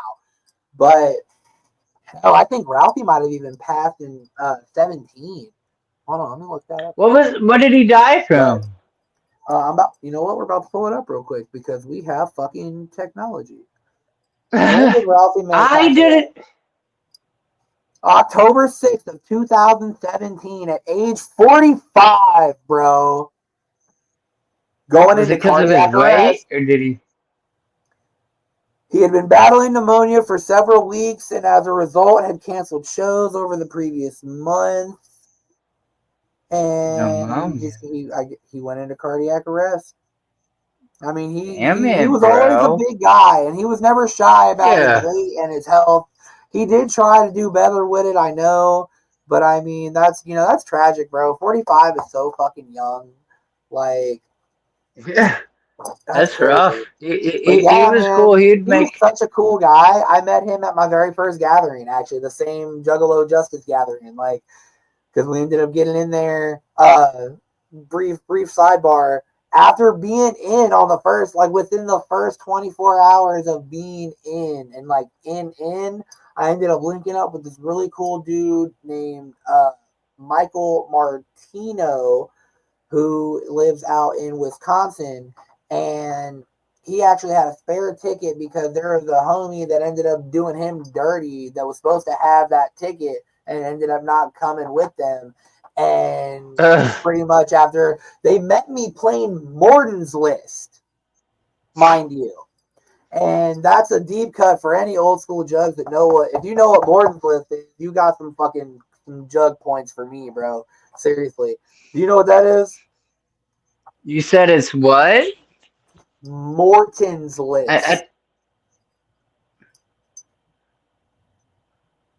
You don't know what that is, dude. I, That's a deep cut. no, I feel like I should. So, if I remember correctly, I do believe Jump Steady originally came up with it, and it's kind of his version of like real life art, like not D&D, but role playing, where it gives you random tasks or activities to do as a group that inspires creativity and like adventure and stuff like that. So definitely look it up. It's hard as fuck to find now. I don't know if they ever did a reissue of it or if they even fucking sell it I anywhere. They feel just like have I've it in heard the the name, museum. bro, but I didn't know what it was. I'm never Yeah, gonna be the type of person to claim that I know something and I don't, because you just end absolutely. up No, for looking sure. stupid at Respect. the end. No, You always, know. always. And I wouldn't, and I'm the same way. Like, that's why I will absolutely tell you, like, nah, bro, I'm ignorant as fuck to that. Please enlighten me. Like, I'll Right, never right. fake nothing. You know what I mean? That's one thing. I'll never fake knowledge. Like, I'm not going to sit here and front about some shit that I have no idea about. And that's something that I take into my music, too. Like, I'm not going to, unless I'm telling a I've story also for fried my one of brain one purposes, too many times, so I can for forget shit sure. that I once knew. As Hell yeah. we've talked about, like I'll forget basic shit. Like you done asked that, yeah, my fault. Oh, I've been there. I've had a couple of TBIs, so I get you. I've been jumped and shit and beat with my own skateboard, so Mm-hmm. definitely. Yep. But yeah, dude. So Okay. we ended up meeting, playing Morton's Lift. He ended up giving me that spare fucking ticket and shit. And that year, the three, I can't remember the third act because Jamie Kennedy was there that year, but he ended up being either a no show or I think he was just hella late and just bombed, or I don't remember. But Ralphie May, and then we ended up meeting Ralphie May after his set. Like I said, super fucking cool guy. Like he was so fucking dope. They ended up, some jackass tagged his tour bus too. Like fucking did some ignorant sloppy gang tag or whatever on his fucking tour bus. He wasn't even mad about it. Like super cool dude. He was such a cool guy. And then the other comic Yeah. act that was there was Cheech and Chong. That's who it was. No, Yes, bro, I swear to God, look up 2012, bro. the 13th annual Gathering of the Juggalos in Cave and Rock. I I wish if I could find in the museum or on eBay, if anyone, even if someone is out there and be kind enough to gift it to me, I'd be willing to pay somebody eventually. I'm too broke right now. But if I could find the booklet, like the fucking book from 2012 in my first gathering, oh my God, I would be so fucking happy, bro. Like that would be so cool. Because There's a I have memory. the one from 16 from Wizard of the Hood. I still have that over in the basement or in the other room. Right. There's a memory that pops up on my Facebook every year. And now that we're friends on Facebook, I'm sure you're bound to see it at some point. And it's now been from like 6, 7 years ago, bro. But I was randomly watching that movie. And for some dumbass reason, I recorded the part where they're like, whoa, whoa, whoa, whoa, whoa. And he's like, what do you mean? Whoa, whoa, whoa, whoa, whoa. Oh, He's you like, talking about you Cheech and just Chong? ate, yeah, the most acid I've seen anybody take in my entire, that whole scene, bro. And every time it gets me so fucking weak. That'd Oh, be that's great. awesome to meet them. That's cool as shit. Shit, let me Um, role reverse you real quick. I got one for you. So, would you say Cheech and Chong is your favorite stoner movie? would I say it's a stoner movie? Your favorite stoner movie? No, my favorite stoner movie is probably tied with my favorite all-time movie, which is also a stoner-ish movie, but it's more personal for other reasons. So, I'd probably say my favorite stoner movie, just off the rip, if I'm put on spot, would be Half Baked. Okay, But that's a classic. I could also say because my favorite movie is the movie Blow with Johnny Depp, which is literally Oh, a good stoner one movie. for He sure, starts with bro. weed, ends up with blow, Yep, fucks his whole life up, but also parties the whole time, yada for yada yada. sure. So, Absolutely, or like Fair and that's a good Loathing, movie. Fear and Loathing. See, because dude, that's one I've actually never seen. Still, it's on my list of like. really Yeah, I know. There's so it's crazy because I've seen so much, backcountry. and there's so many. Like, there's so like I've seen so many movies and shit, but there's also just so much that I haven't. I But mean, like, how high is the classic? my I could go favorite is on, but Grandma's if Boy, personally. oh oh That yeah, was like ever this since I was a kid, like that when I was in like a fucking teenage, early stoner, that's what I wanted my life to be after high school. Like I didn't even see myself being a fucking rapper. Yeah, I like music and shit, but like I wanted to be a video game tester, a video game designer, and fucking smoke weed with my homie in my apartment. right. Yeah, I could just probably go on. There's quite a few little stoner movies, I guess, if you would classify them as that. Some of them really I just kind of watch for action and comedy, but they're also about weed, so Right? or It's a whatever triple to threat. say. Right. I mean, Harold and Kumar, those are just classic stupid funnies. Sure, always go fucking Harold and Kumar. We got Pineapple Express is always a good go to. You had already said Half Baked Right. is one of my top three. I would say. I'd say That's Half my Baked. shit, man. How high? The whole And shit, like how high is my fucking shit, abracadabra bro? me. And I need money. Shit, me this too. horse is a yeah. Yeah, I love it. It's good shit. How Um, high Half Baked and Grandma's Boy are my. I think I would say my top three for when it comes to that. yeah, fair, pretty good. Apollon said Cheech and Chong are my favorite. Oh Absolutely, yeah, homie. they're definitely Um, the kings. I mean, they're in my opinion, they're the first real stoner movie. If you don't I count mean, they're Nirvana. older stoner. I mean, and like I would almost even call the Friday series obviously Oh, a for sure, stoner, but it's for sure. also action comedy. I mean, at least the first Friday, that's all they doing is I'm gonna Yeah, get you yeah. I high, mean, and you that's ain't got no job, you ain't right. got That's shit to literally the do. most quoted, one of the most quoted fucking lines out there. So yeah, it got more progressive Right. in the sequels. It wasn't as like weed oriented, but that series is definitely a stoner series for sure. Right, right.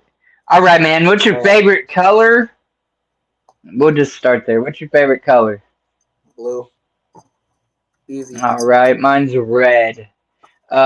What's your favorite domesticated and wild type animal?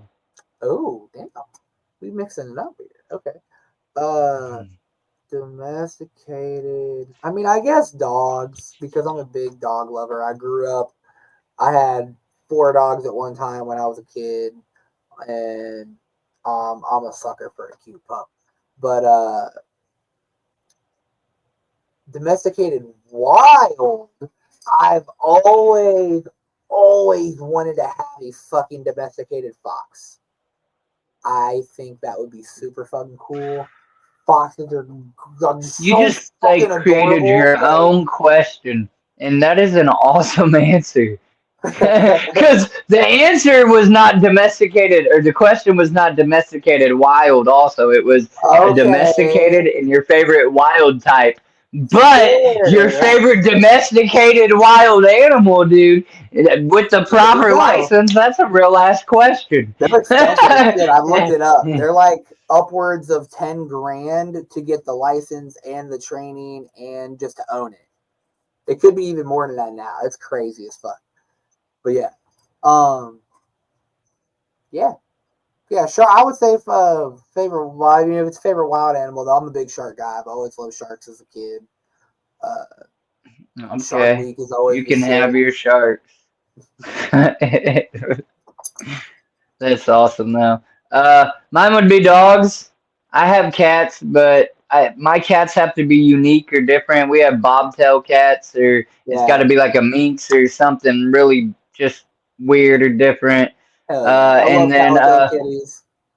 my wild type animal, in fact, is ironically a white tiger because they're not Ooh, supposed to exist. They self or they come like one in every 200 tigers is born albino or whatever white really? I never knew that. naturally. Wow. Yeah, otherwise they're not supposed to exist type thing. It's like a fluke. And Oh so at any wow. rate, they're pretty. They'll lure you in and they'll kill you. Gorgeous. So that's Yeah. why I Hell like yeah. them. Hell yeah, man. Like, Uh, dude, big cats are so cool and fascinating, but also terrifying at the same time. Because it's like they'll play with you like a little cat will, but they have the power to just to take accidentally your murder you. Like, yeah, take your shit yeah, off, bro. yeah, some scary shit. All Some right. scary shit. Um, so just so you know, if you can't see it, we have been live for an hour and 23 minutes. Me, I'm cool. I have tomorrow off. I'm not worried about time. I mean, once my old lady gets here, I'm gonna want to try to eat a little food or something. But otherwise, we're doing all right. I just say that to let you know. I got a handful more just random questions here, and then I got my Okay. little game question set. Those last Cool. roughly 10 minutes and Okay. then just a couple other randoms or whatever. Sure. Yeah, that's cool. We'll Hour and power a through some shower. of it. Dude, I need a shower too. My stinking ass, bro. We had to clean out the freezers at work. Shit went Oh, bad, all sticky. That's what I'm gonna do after I get off here. Good I idea, feel that. DJ Florida. See, I did that earlier, so I'm fresh and clean in the chat right now. But I just didn't have Squeaky, I'm time to. sorry. I'm a little It's cool. stinking It's jogging okay. We for can you. yin and yang it. We got the yin and yang right now. You You got the know, spanky scrub. I I'm got the like super I'm scrub. like day three scrubbing. Yeah, right. Nah, Shit, I forgot. um, Speaking of, hold on. Shout out. See, there's my proof right there. There's my proof right there. yeah, there you go. Whoop whoop. Um, 13th and 17th, man. This shit was crazy. What type of It was good. music did your parents listen to, and do you think it affected or transversed into the type of music that you like and make? Like, do they even understand our music at all, like horrorcore, whatever you Yeah, might? that's a really good question. So singular, not plural, because I don't know. Well, I won't say that. That's disrespectful to my godmom. So my mom's a lesbian. Uh, Fun fact about me. Uh, I do not know who my dad is still to this day. So I don't. I've had like several father figures growing up, and I have like the honestly one of the only people that I look to as dads are the ironically like my mom's gay and my dads are gay. Uh, but yeah, the guys that I look to as fathers that we actually met when I lived down in California because I met their adopted daughter in school. I've known them my whole life, and they're the closest that I have to a dad. But to get to the heart of the question, my mom listened to. I mentioned earlier she was a big hair '80s band kind of rock chick, so she loved like AC/DC and Poison and Def Leppard and stuff like that, and like Cheap Trick, Quiet Riot. So, Yeah. and she was also a big country girl from being from Indiana, so she loved like Brad Paisley, Dixie Chicks, fucking Gretchen Wilson, Oh snap! Shania Twain. So I have all that like Gretchen Wilson. yeah, I oh lived in the yeah. town she was from for a while. Oh, Pocahontas, Illinois. No shit, that's cool, dude. Fucking a. Yep. Yeah, so like personally, like my least favorite genre would be country, just because of what it is now. But I love '90s country and I love old school country, like some George Strait and some fucking some Hank Williams, shit like that, like OG country, or even some old Johnny Cash. But Right. and then to answer the other half of it, like because you said, do they understand it, like horrorcore and stuff like that? My mom doesn't really fuck with ICP like personally, but I would definitely say like from the jump, she always understood. Like she may not have like understood it on my level, but like because like I said, I got like we're in that kind of middle range, so we've got old school ninjas that came before us that kind of grew up as ICP was growing up. So Right. you know, the original six had already been out by the time I even knew who the fuck they were. And so I Right. had Did she the have an opinion on ICP at all? um yeah, That like you know of, she that she ever yeah, mentioned oh or yeah, because I ever mean she listened took me to to my or very first show when I was 16 in 2009. My very first show was ICP. Because I'd been trying to go to a concert forever, and she told me I wasn't allowed to go to any concerts in general until I was at least 16. And Bang Pow Boom Tour came to fucking Bogarts let's do the damn 2009. thing. No. Yeah, buddy, Dang. it was wild. It was so, dude, that was a crazy ass fucking show. But yeah, like so as I got into them, because I was kicked out of normal school at the time, so I went to a something called Life Skills, which is like Apex, where I would be like on the computer at a school building. So I kind of had a lot of leeway. So when I would be slacking off and not doing classes, I'd be on fucking burntwreckage.net or fucking Fago Lovers or fucking whatever, like random ICP forums, just absorbing fucking knowledge and like learning about old school shit. So like I've seen pieces. I still to this day haven't been able to see the full documentary from start to finish, but I've seen enough of it. And going through the history and learning about ICP, I saw how they in the '90s were looked at and had that stigma, and they had the church attack them for being, devil worshippers and shit like that. And me, like I said before, like I have religious background. Like I was raised Presbyterian. I went to church camp as a kid. I don't necessarily consider myself a quote unquote Christian anymore. I consider myself a crypto pagan because that's a whole other conversation. But um like when I started getting into ICP and shit, my mom never had that stigma about it. Like she never looked at it like that. Like she never said, "Oh, you're listening to devil music." Like she knew from the jump. You know what I mean? Even if she didn't understand it, Right. she knew that it wasn't evil.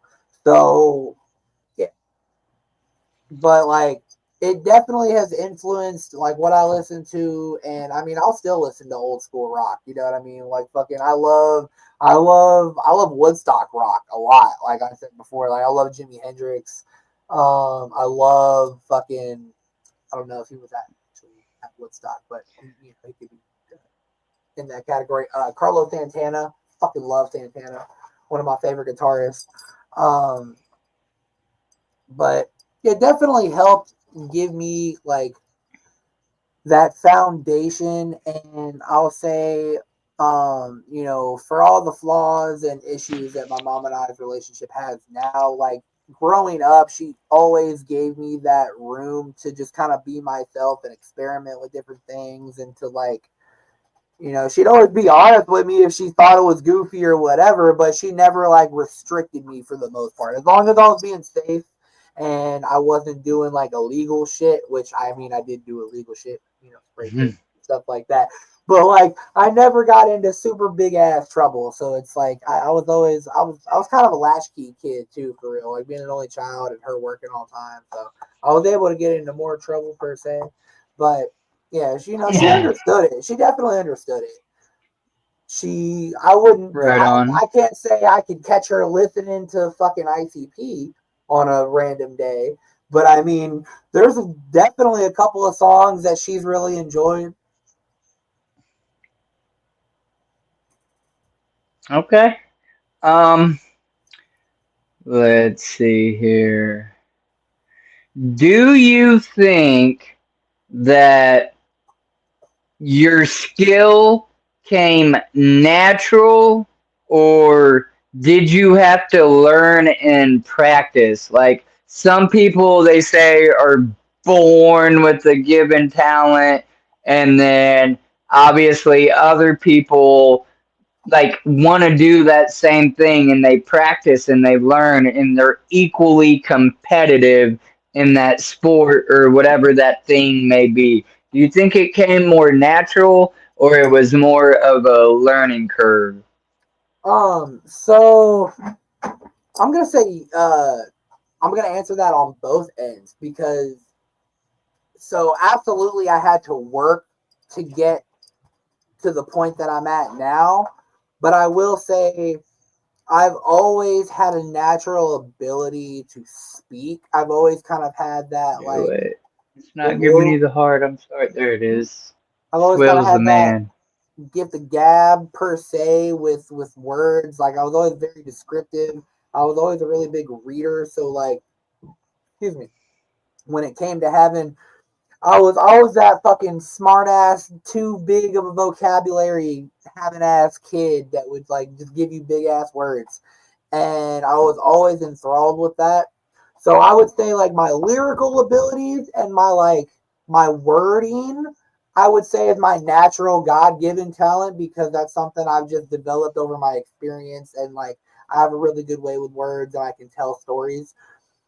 Personally, I feel like it's one of my biggest traits. But absolutely, I worked my ass off to get the flow that I have because if you hadn't already noticed, I have a fucking fairly fat lisp, and I've had it since I was a kid. It was minor when I was younger. Like I did speech therapy as a kid to talk better and stuff like that. But when I was in middle school, I was jumped and I was hit with my own skateboard right in the mouth, and it fucked up my jaw somehow. And it kind of like over enunciated my lisp, but Ooh. over time, I worked through that. And like, I'm not big on chopping per se, but when the mood strikes me and I'm feeling froggy, I absolutely can. But I have to work twice, if not three times as hard to write a chopper verse than the average person would that has my same writing ability just because I have all of this to work with. But There's ways I Right. learned around it, and now like as I've gotten older, like I have no medical right now, so and even when I did, it was like pulling teeth to get to a dentist, literally. So like my teeth are all fucked Right. up. Right. No, I get it, dude. I finally got my tops ripped out last year. I need to have Yeah, my bottoms ripped out. I just can't afford it and shit. Bad teeth were hereditary, and my mom never raised me to brush my teeth 3 times a day. Just fair. poor freaking teeth habits, man. Yeah, it So, sucks, dude. Like I was like same, kind of the same. Like I was bitched out of the brush, but at the same time, I can't even remember going to the dentist more than like maybe twice as a child. So at some point, you know, you can't blame the kid for not being able to go to a dentist. You know what I mean? But as an adult, I definitely try to do better about my teeth. sorry, I just heard my dogs go I off. know I'm you're good. guessing my I old heard them. lady's pulling up. Okay. That's cool, bud. Yeah. So wait, yeah, I think I kind of cut you off. Oh yeah, Uh, sorry. did No, well, I just started rambling, and I don't think you technically answered the whole, like you said, you was going to answer on both the chords with the did the skill come natural or you have to learn. But I think Yes. that's what you're So saying. I You was did getting have to into that with the relearn. list. Yes. So thank you. Well, we circle back. We circle back. So yeah, I work my ass off to get the flow and the delivery that I have now. Like when I was younger and I first started rapping and shit, I worked at McDonald's as my first job, and I had no car, I had nothing. So I walked 3 miles to McDonald's, to and from, back and forth to my house every day. And I'd be fucking headphones in, jamming to whoever the fuck I was listening to at the time. Like I listened to a lot of Tech. Tech is actually one of the artists that really helped me develop my flow and my cadences better, because I would sit there and go over lyrics and fucking be walking down the street with my headphones in, fucking rapping to my heart's fucking fullest extent. You know Listen, what I I mean? don't Loud care. as shit. You said tech, right?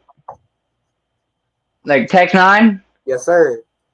Okay. I just want to give that man so much props. Like Tech has always been a lyrical genius, but I have never liked all of his songs like everybody else. Everybody else that I know that's technician, Tech Nine, Who? like I fuck with Who? him hard. Yeah, right. They like every song. I don't like There's a every lot, song, for sure. but There's a lot of songs but out there that I don't vibe but with as much. this but this new album, bro, Did he just like drop a new I album? can let the whole thing play. Yeah, he just dropped a Listen, whole recent new album, and I can let coming out it the literally blue. just play. It Hell is yeah. like it's incredible. His storytelling in it, obviously, his lyricism, how he like literally is talking to people and then jumps into songs, Oh, song the after song, and 5815 lines them Forest, up. is that the one that he just recently dropped? It's gotta be. Yeah. Okay, so I heard Yoda, and I've heard N- J60, but I haven't heard the whole Nah, album. I'm dude. gonna have to Let's put that on just tomorrow. just put it on and just let it play. Like at Absolutely, least absolutely. the first 4 or 5 songs, literally to me, they just flow. I can let them play. Hell So, yeah. but yeah, I just want to. I don't typically give big homage or whatever, but like I'm fucking with that Nah, album, Tech's a and I don't legend care for if you sure, ain't bro. fucking with it or the next person ain't. But that's shout out my from Wiggles Absolutely. to Tech. You got an album that hooked me, and I Hell probably yeah. don't like every song 100%, but I can put that on at work, and before I know it, it's restarted, and I'm like, Yeah. whoa, Dude, there's a handful of okay, albums out there that yeah. are like that. One of the albums that he's done that I would say is like that for me is The Storm.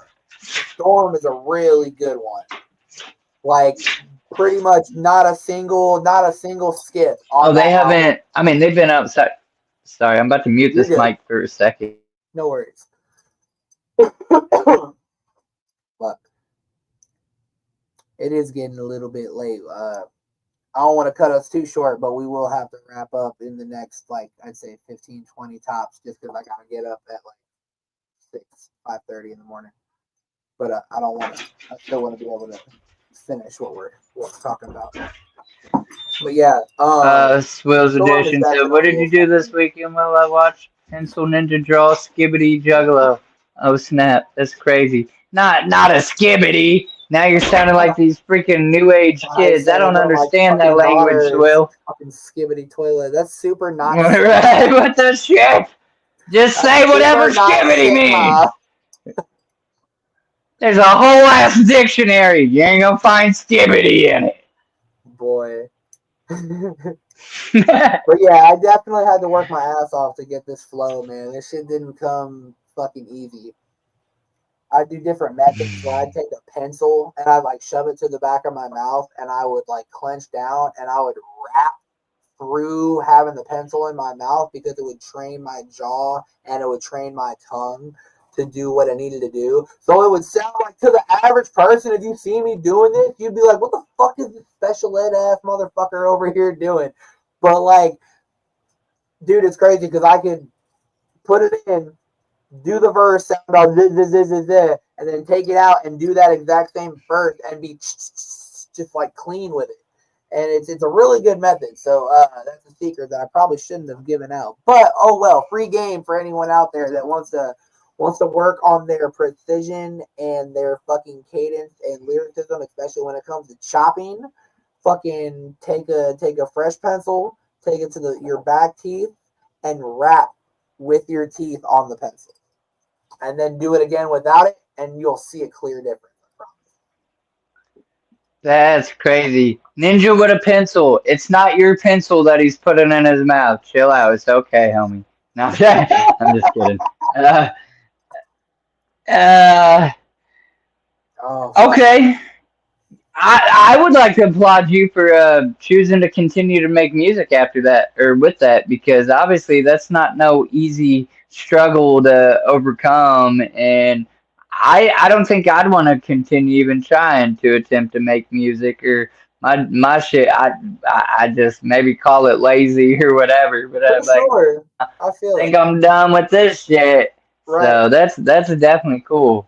Yeah, I want I to mean that's shout out also Swill and everybody that has came in here in the last little bit of time. Ninja with a pencil, and well, everybody else has been here pretty much the whole time. So yeah, absolutely Ninja with a pencil and appreciate all of Swill. y'all. Shout out to y'all, this the homies. Much fucking love. But yeah, so yeah, because I would have probably just been like, nah, I'm done. Yeah, I've definitely had people try to call me out on it, and you know it's definitely been a subject of ridicule before.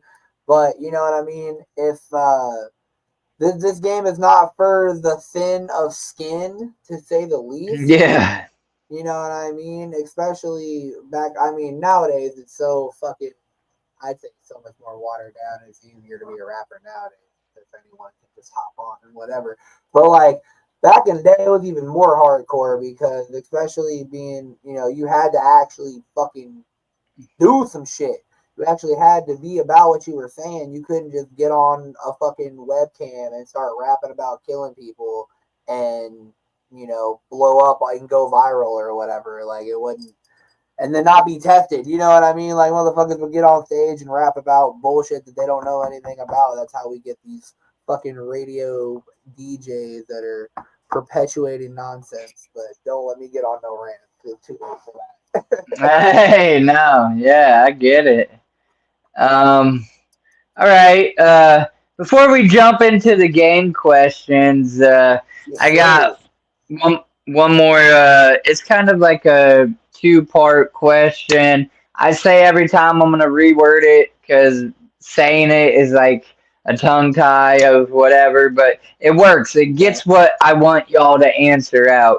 So Okay. the question is, who or what inspired slash came up with your stage name and if you have a logo that is identifiably you, whether it's on a hat, a shirt, a car, whatever, who came up with that too?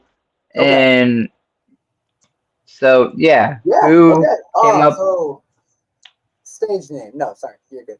Uh, So, my official stage name, my artist name on any streaming platform is officially Killa Cali Hustle. And the main reason, it's kind of ironic. I don't want to say ironic, but it's just kind of funny. The only reason it's actually that, because I originally tried to do, excuse me, I originally tried to do Cali Hustle is what I call. Well, actually, so let's go a little bit further back. When I was still in middle school, I had two rap names before that. My first official rap name when I was in sixth grade was B Dog, BDAWG. And then like 2 years, a year and a half or so later, I changed it to B Dirty, and that's a deep cut for that's gonna go in the Easter eggs for when I eventually blow up. Because only some old school real fucking homies that knew me back then even know what that fucking name is. One of my old homies that I went to middle school with still calls me that to this day. But I digress. So Killa Cali, like I ended up doing Cali Hustle when I started like really trying to rap in high school, and I started recording my first songs because some dudes had a dad that had like some engineering skills and a bootleg studio, and so I was started out as Cali Hustle just because like Cali, just because that's where I'm from, and I had that a lot of that West Coast influence, and like I was hustle just because I was trying to I don't know. To be honest, at the time I was trying to be something I wasn't, and then when I started taking it more seriously, and I seen that there was actually someone else that had already been making music named Cali Hustle, I decided to throw the Killa on there in front of it. And some of it came from, because I some of it was for, like I said, when I first started rapping, I leaned way more heavily into the juggalo rapper box per se. So that was the main influence on that. But my sub name is the Ghetto Nerd, and that's kind of like my entire aura. I would say would be the Ghetto Nerd, because it's multiple things. And to put it like bluntly, it would be the like the briefest description would be a '90s kid who grew up on Pokemon and Tupac. And so the Ghetto Nerd is kind of like the image that I created within that, because I've been through like so many different walks of life. Like I've been in the hood, I've been in the sticks, I've been in the burbs. I was that only white kid in the back of the class, fucking rapping with his homies. I've been in all these different sides, and with it all, I love Pokemon. I love fucking Dragon Ball Z. And so I found a way to, incorporate that. And I was actually in the people that I did my first shows with, some of them that I didn't mention. One of them tried to tell me not to fucking rap nerdy shit anymore, or like at all. He was like, "Oh man, that shit's kind of corny. It ain't gonna get you nowhere." Blah blah blah blah blah. Meanwhile, keep in mind, this is in like 2013, 2014, when we already had a fucking Dat Piff crash from fucking Chris Webby. You know what I mean? Like, Yeah. so I was like, even back then I was like, bro, I don't give a fuck what you have to say. Like, I'm not going to let you influence me how I rap, because I fuck with Pokemon. I don't give a fuck if you think it's corny. There's motherfuckers out there that are gonna feel it too, and it's real to me, so it's gonna be real to somebody else. It don't matter if it's real to you. That's the whole point of music anyway. It's subjective. But I've always stayed true to that, and I'll go fucking toe to toe with anyone that wants to fucking challenge me on that. One of my favorite songs that I've done is called Arkham Bars, where it's a Batman track, and it's just so like lyrically inventive, because when I did this song, I sat down with damn near every Batman character, and I just figured out, how can I write them into the song? What would be a good metaphor for that? How can I and it's like, fucking tell me that shit ain't raw, dude. So yeah. My bad for the long-winded answers.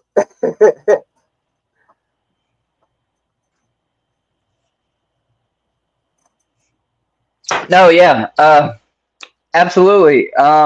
Then yeah, that's well. No, did you state then? Do you have a logo that is identifiably yours though? I did forget to talk about the logo. My bad. Yes. I have a couple. The most recent one that I've been using lately, which is on this jersey, is right here, and it's a beautiful montage of some of my favorite nerdy things. So we've got the Koopa shell down here. We've got the Jiggy piece from Banjo Kazooie over here. We have a bong, but it's also a bomb from Mario, which is a 2-for-1 right there. We got the golden gun right here. We got Navi from Zelda, and then we got a Pokeball. And this beautiful Swill fucking piece said you of spin art, the block catching Pokemon. motherfucking Hell right, yeah. bro. Motherfucking right. Keep keep keep talking shit. I'll have the Squirtle Squad. How about the whip like bang?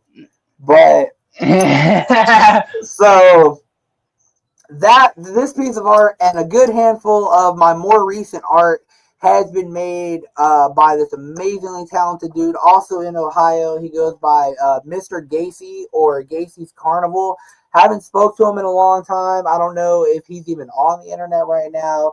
He could be just doing a media blackout because he does that sometimes.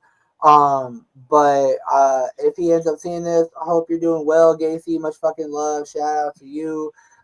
He actually did a lot of the work for this wrestler in TNA named Ego. He's doing a comic book called, I think, Hail the Crow or something like that. And Gacy did like all of the artwork for this comic book. And he's also been working on his own little comic that I can't remember right now, but he's super dope. Gacy's Carnival, check his ass out.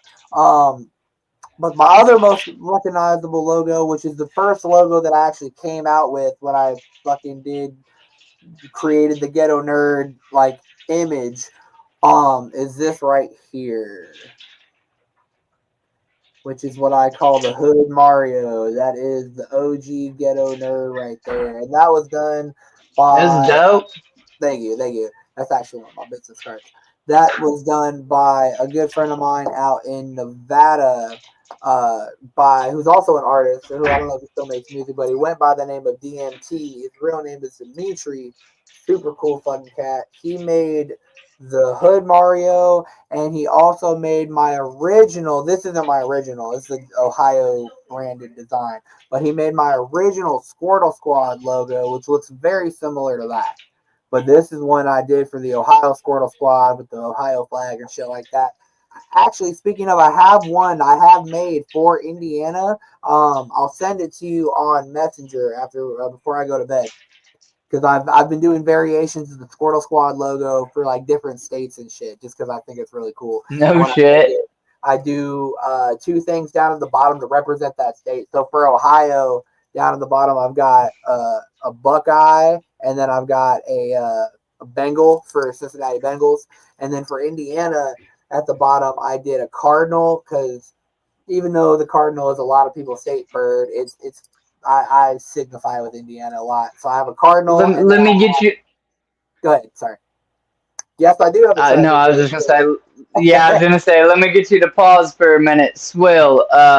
Me and this man are part of Jason's Discord. That's Yes, kind of for the ironically poetry how militia. I found him. I didn't even Yep. know he was an artist at first. He was just a member in the group, and Yeah, we he kind was of just started chopping it up in the connecting, Discord. and Yeah, one so it's thing led to another. definitely big shout out to Jason, Sim Militia, 43 the code. You can't beat a bro. You know what it is. That's, that's on my fucking jersey right here on my back. 43 is probably gonna be my next tattoo. Swill didn't listen. Swill didn't know nothing about no Jason, bro. I let him on to Jason because I was doing me. Like that's how Swill found out.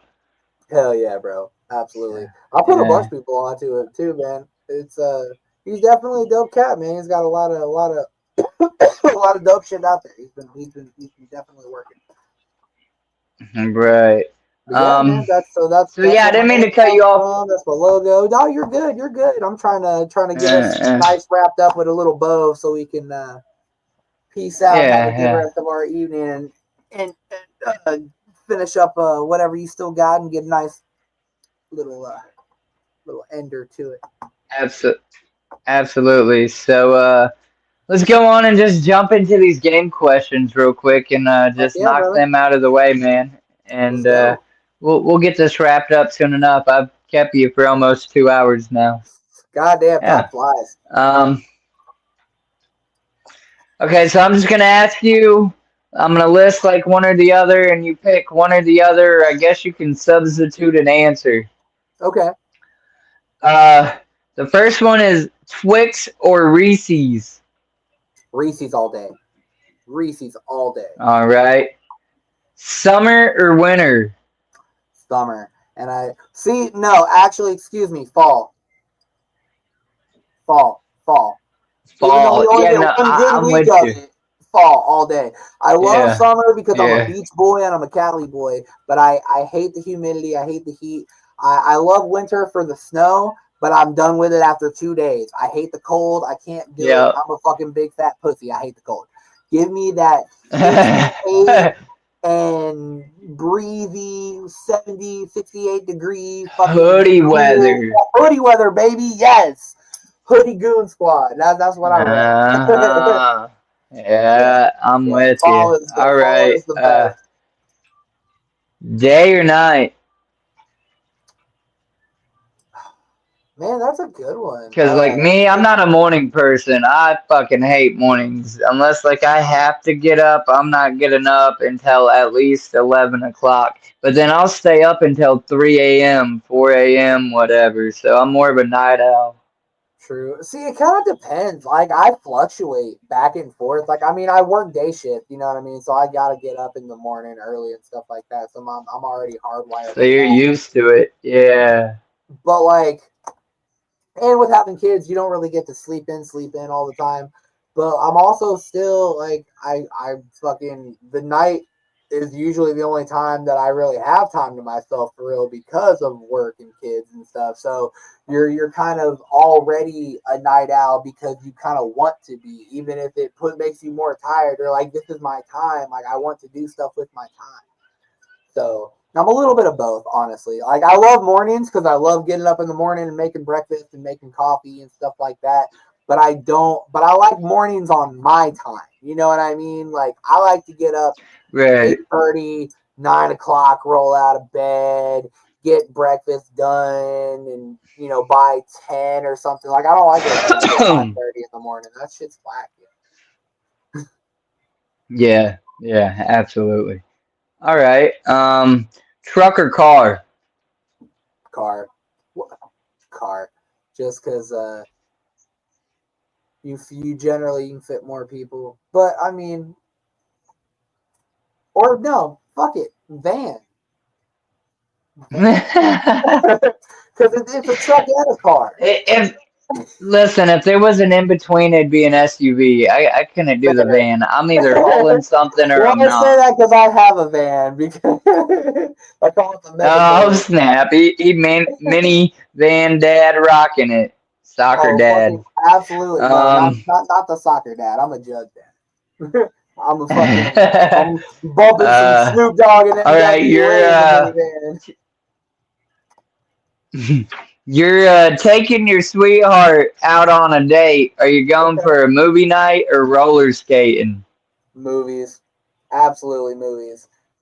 We're not that athletic. Fair. Maybe back in middle Um. school or high He, school, we would have hit the fucking skate place. But we're big movie buffs. We're actually super hyped to go see the new Fantastic Four when it comes out. That's one of the few yeah. times. That's one of the few things we get out to do date nights for real. The wife and I, like we get maybe one or two movies a year. Right. Right. Pizza or pasta? Oh, gotta say both because I love them both so much equally. It just depends on the mood, man. Pizza and pasta, you can have them both. It's a Oh. lot of starch, but it's worth it. And I Right. love I've me some had chicken pizza or Alfredo. I love pasta me some pizza, deep so dish. Ooh, pasta pizza. yeah, it literally has noodles on it. There's a pizza Oh, that joint over Cece's. around St. Louis called Cece's, and Ah, I knew yeah, it. I knew it. We have so yeah, there's like they're hard as fuck to find now, but they used to be way more popular out here in Cincinnati. And they were really big for their fucking buffet, like their pizza bar or whatever. It was like $10 or something, just unlimited pizza. It was all fire. different kinds. Yeah, whatever you could The think of on a cinnamon fucking and the pizza. dude, it was like it Yeah, was just everybody was yeah, getting the stoned in the back of the kitchen. They're like, never. "Yo, dude, you know what would be a dope pizza? Fucking pasta, man." Yeah, right. Absolutely. The next one's for your fans. Which are Okay, you most active on? Facebook or Instagram? definitely Instagram. I have my Facebook tied to it generally, so I try to cross post when I can. Facebook I mostly use for Messenger, to be honest, and like family. But as far as like my like, then that's like personal page. But as far as artist page and like active posting, Instagram or Snapchat for real, because I'm gonna be on Snapchat just All for my right, and stories. well, I never asked Snap because a lot of people seem to not use it, but I do also ask TikTok or Twitter or I guess Um, X. no, no, we don't call that. No, if you call it X, you're a Nazi. No, TikTok definitely. I've been on Twitter for fucking ever, but I've never really used it. Like I used it. I got convinced on getting one just because it was another platform to put posting and put music and stuff on. But I haven't even been on TikTok for real in a while. I've been bad at posting lately, if I'm being honest. Like that's one of the hardest fucking things I would, to be honest, say. Like as a fully independent artist, especially an artist that has a full time 9 to 5 and kids, like finding the time to even schedule content is such a fucking task. So like anyone out there that does that shit consistently, my hat off to you because it's one of my most difficult, like menial fucking tedious things. It's just like consistent content. I think it goes far. It might just gain you that one, diehard fan that you need to keep pushing, and you Right. never know where you're gonna find them. And if somebody is using your songs in their TikToks, it's gonna be seen by how many ever people they normally get through to their profile. It's Absolutely. free advertising. Yeah, for So, sure. Especially if you get them sync licensing up. You can. One of my buddies actually had a one of his TikToks go like mini viral, and it threw a bunch of streams up because I don't remember how they calculated it, but TikTok views go into streams in some cases, and it gave him a really big boost on one of his songs. Shout out to my homie Brody Coyote, another fucking Cincinnati artist that's super fucking fire. You can find him on my Instagram. I share shit from him all the time, and he will be on the '90s revival as well. But Brody Coyote, hell yeah. he mixes, he masters, he makes beats. He actually did the beat for the song I told you about earlier, "Destined to Greatness," the one that it means a lot to me. He produced that beat. So definitely a big shout out to my man. Hell yeah. That's what's up, man. Um, so just briefly here at the end, I don't know if you've seen it, but we've had a little bit of connection A little bit. deal. I'm just rolling with it. I just try to pause long enough to make sure I'm hearing what's being said, and Got you. I try to stay super still. So even if my camera freezes, it's almost like I am not. I'm just, still looking at the screen. For sure. So, just bear with it. Absolutely. I got you, Again, man. we're just Pretty about well. through them. Uh, Pepsi or Coca-Cola? There you go. Okay, right. That gets added to it after you answered Pepsi or Coke products, and then I asked if it has to be a Faygo, which Faygo would it be? Right now, just because I haven't had one in a long time, and the very first time I ever had one was at my first gathering, so tasting it tastes like the gathering to me. Rock and Rye. Okay. Rock and Rye. Yeah. I haven't seen that one in so long either. It's such a fucking good one. But top three honorable mentions, top three flavors, candy apple, cotton candy, and blueberry raspberry, or the blue whichever I forgot what the fuck the technical name is, but you know what I'm talking about, right? The fucking straight blue one. They had a bottle of it in the homie's video. He was pouring it on it. He had a I haven't got to try it, but well, it's like blue raz, pretty much. Okay, and Blue Raz is dope. I got to try that last year before the gathering. The Pavies. I don't know if you have Pavies in Ohio, but there's a store that just moved here not too long ago, like last year or something, called Pavies, and I guess they've been around, but we just got one, and they have all kinds of Faygo. Not everything, but you get quite a little selection. I seen somebody say, somebody said Firework is good. That's my go-to. That's my shit. I forgot about that one. That's a really good one. Yeah. That's one that, and I would say Faygo is one of the first ones that I've seen do that type of flavor, and now a lot of people have tried to copy it. Grape is always a classic go-to for sure. It just makes my poop green. Right. All right. Well, go ahead. I was gonna say, Jungle Gyms out here has a really good. Jungle Gyms is a cool ass store. Yeah, it's right about 15 minutes from me. The one in Fairfield, at least. There's another one that's like an hour away. But the original I think I've been to both of them at one point or another. They're both so fucking cool. They're such cool places. I don't even think about sourcing Faygo from them. I just go there and I'm like in awe. All the different like ethnicities of food and everything they got going on, and dude, like their pet section. Dude, I know, it's a whole crazy, bro. It's a whole event. The wine testing, or not wine testing. It's like hops. It's like beer. You go in there and sometimes they have a liquor section, and you can like walk around the store drinking. It's so fucking bizarre to me. Dude, I remember the one that's over in Anderson Township or Batavia or whatever. It's like an hour away from me. They have their liquor area had some crazy shit like in a jar or like in a display case, and it was like $1,000 or fucking $2,000 bottle of brandy or something. I seen like a $500 cigar, and I was just looking at it like, what the fuck? That's crazy, dude. Right. That's the first place I seen sugar-free Faygo. So shout out to diabetics out there. If you've never had sugar-free Faygo, take some delicious Faygo. They got some sugar-free ones that are really good. Bunch of absolutely. I'm sorry, I'm watching my cat.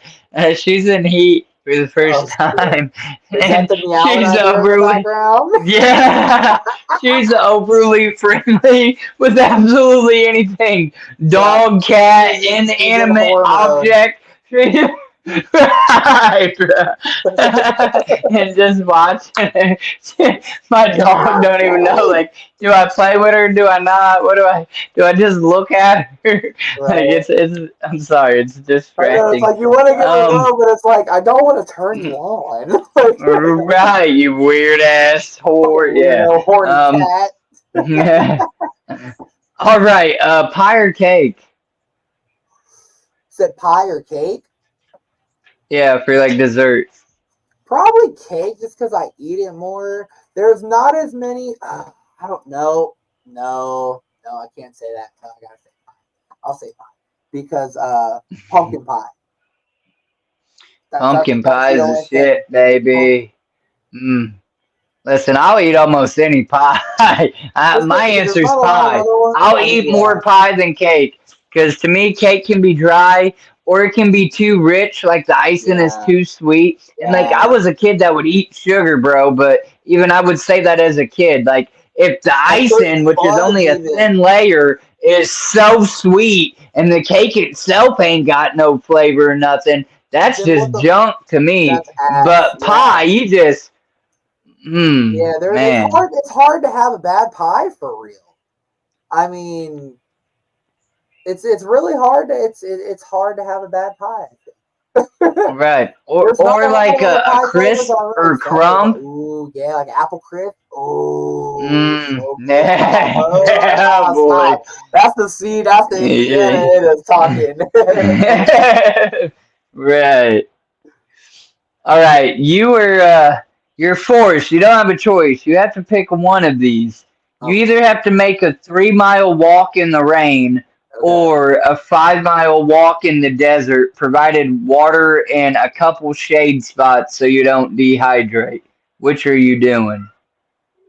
Oh well, I'll take the fucking desert, bro. I hate getting rained on. I hate being. I don't want to walk soaking wet. I'll walk. I'll walk fucking. I'll walk 10 miles in the desert if I got water and fucking occasional shade. Absolutely, you give me water, I'm walking anywhere, bro. But if I have to get rain, if I cannot get rained on, yeah, I don't want to get rained on. No thanks. I Right, like the right. rain. I love the rain when I'm on the porch swing chilling with Granny watching the thunderstorm. That's when I enjoy the Yeah, rain. yeah, Outside of yeah. that, the rain I can eat a feel it. dick because the rain means I don't get to go skateboarding. The rain means I don't get to go cut grass. Like, All right. I feel you. All right. Mexican food or Chinese? ooh, oh, oh, oh, I don't think I could choose between those because I love them both so fucking much. I could, I love burritos. I love tacos. I love empanadas. I love enchiladas. I love fucking wontons. I love egg drop soup. I love fucking stir fry. I love bourbon chicken. I love beef and broccoli. I can't choose, bro. I'm a fat kid at heart. I love them both. I feel it. And right now, I'm waiting on freaking food to be cooked. So it sounds even better to me right about now. Hell I yeah. am hungry. Um, okay. I have just a random question. You're given $5,000 cash money, but you have to pick one store and you have to spend it immediately. Where are you going and what are you getting? Yeah. Hmm. Damn, I can only go to one store. I have to spend it immediately. Just one.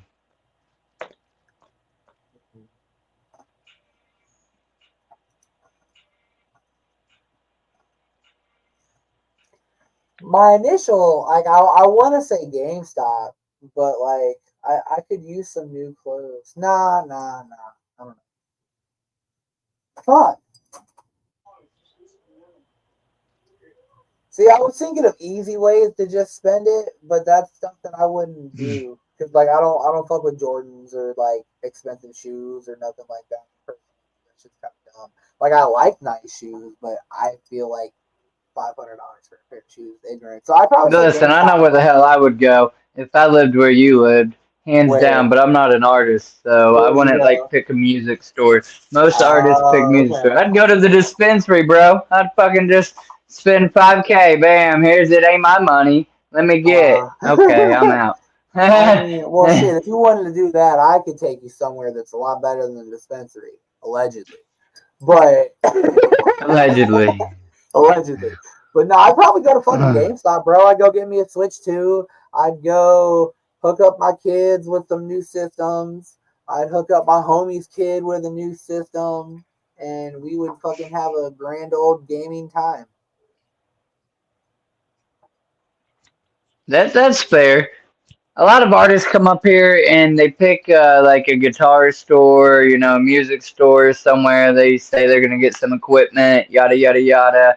I've had artists pick Walmart and say they could get a basic setup with a little something just to get started and a pair of shoes or whatever. And I've had female artists say, I'm going to go to Walmart and buy diapers. That way I don't have to invest my money on diapers and I can put my own money Yeah, back into my, right. hobby or, art, For whatever. sure. So, it's just a fun, random, what would you do? There ain't no Yeah, right or wrong to it.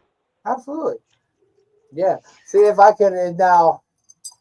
If it wasn't just a one store, you got to do that. I would say I would invest it into fucking people to do content for me, like video work and stuff like that, because that's something that I have issues with. But that's a separate form of that answer. No, that's dope. If I had the money to really give somebody $5,000 and they told me some stuff like that, like I've had a couple artists say they would do something similar, donate it to, said this, or give it to these children or that or this. And like, if you really listen, if I had $5,000 to give you or anybody, and you literally took me to like, somewhere where I could visually see you like giving it to somebody else to help like a kid, a child, or somebody Right. that's homeless down whatever. I'd probably double the money, you know what I'm saying, like, because that's some real shit. But it doesn't have to be that. It doesn't, you know Yeah, what I'm saying, because it's an innocent. I've came this far in my career, my art, my practice. I'm showing you love, support, right. appreciation. I have it to give, good karma. Here's 5,000. But then I put Absolutely. stipulations on it. You know what I'm saying? So Yeah, yeah, for yeah, sure, bro. That's that's at the end of the day, like, we all fucking have our differences and what we like, what we don't like, and whatever. But at the end of the day, we all just want to be able to fucking live comfortably. I don't right. be like it's so fucking frustrating. You know what I mean? It's like, oh, people say, oh, you hate billionaires, but you want to be rich, and it's like, no, no, no, I don't want to be Yeah. rich at all. I don't give No, a I fuck just want about to be being comfortable. fucking rich. I want to be comfy, bro.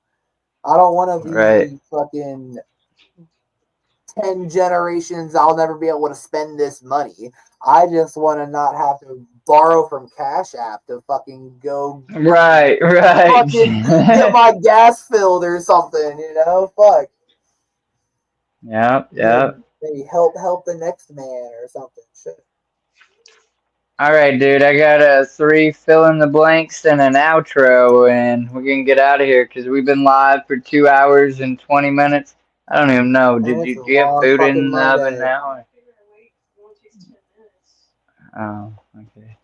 So yeah, first fill in the blank. My favorite vacation was blank.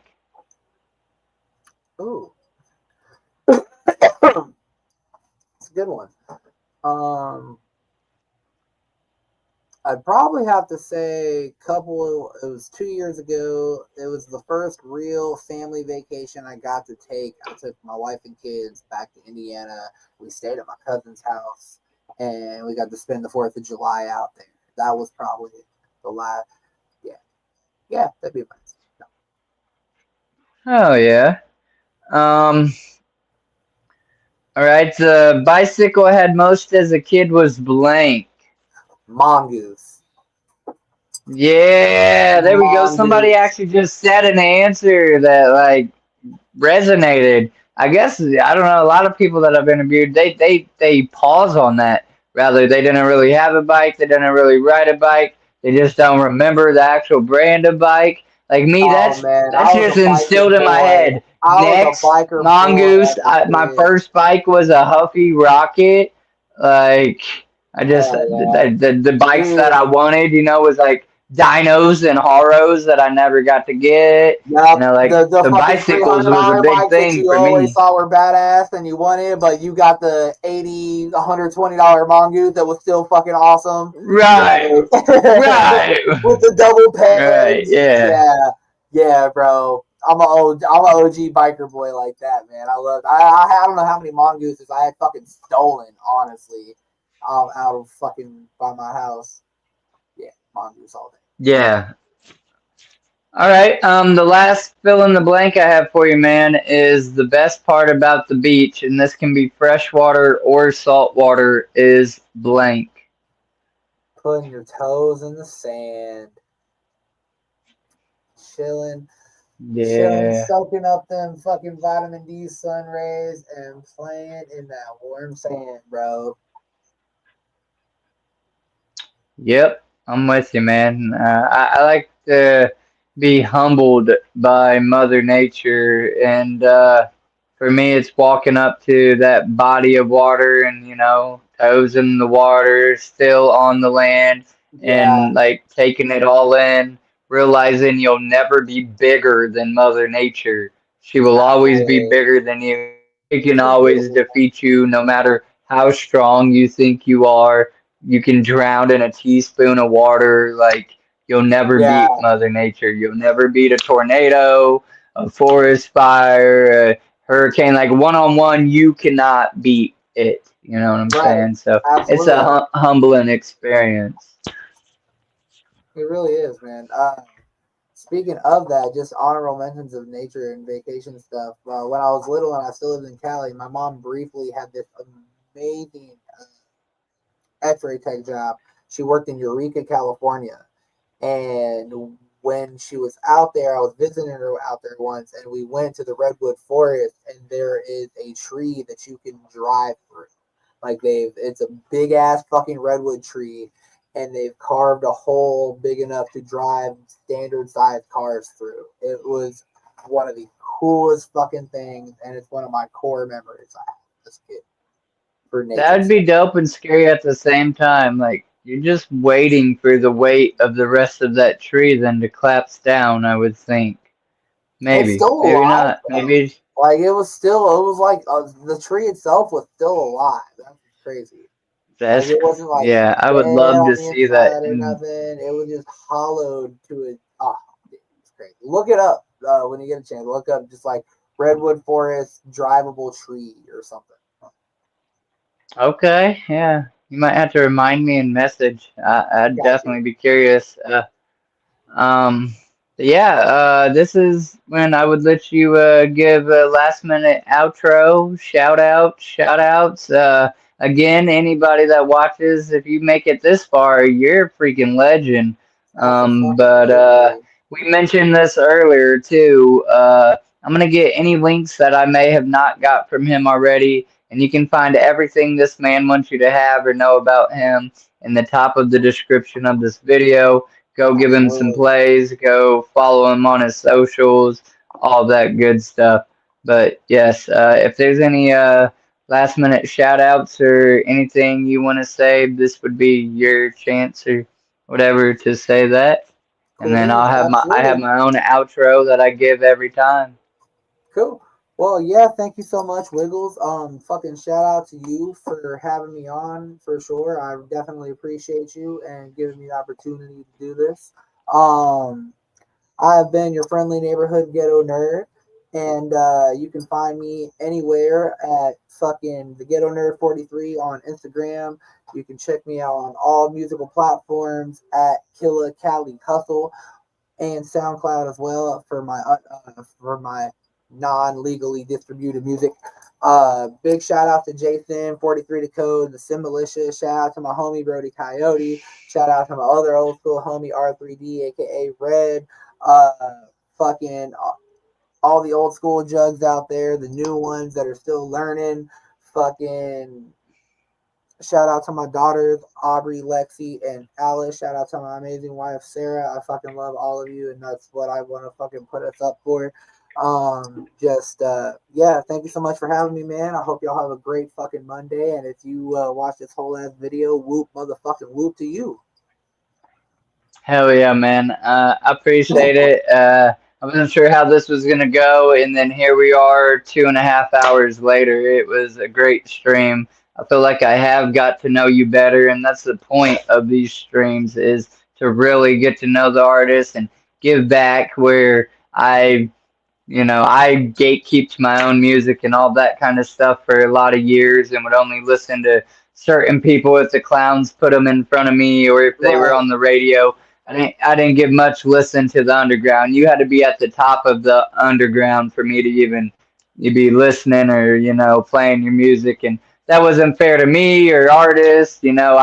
I missed out on some good stuff being day For one sure. fans to a lot of artists and stuff like that. So yeah, Absolutely, but man. There's so many talented thank artists you. out here that are upcoming too. That we've got so much oversaturation in the mainstream and shit. It makes it, even in the underground too. It makes it hard, like discouraging sometimes, because you have to sometimes just do a little bit of that digging and do a little bit of effort and go through a couple of Joe Schmoes before you find a Killa Cali or a Jay Sin or you know what I Ah, there mean, you go.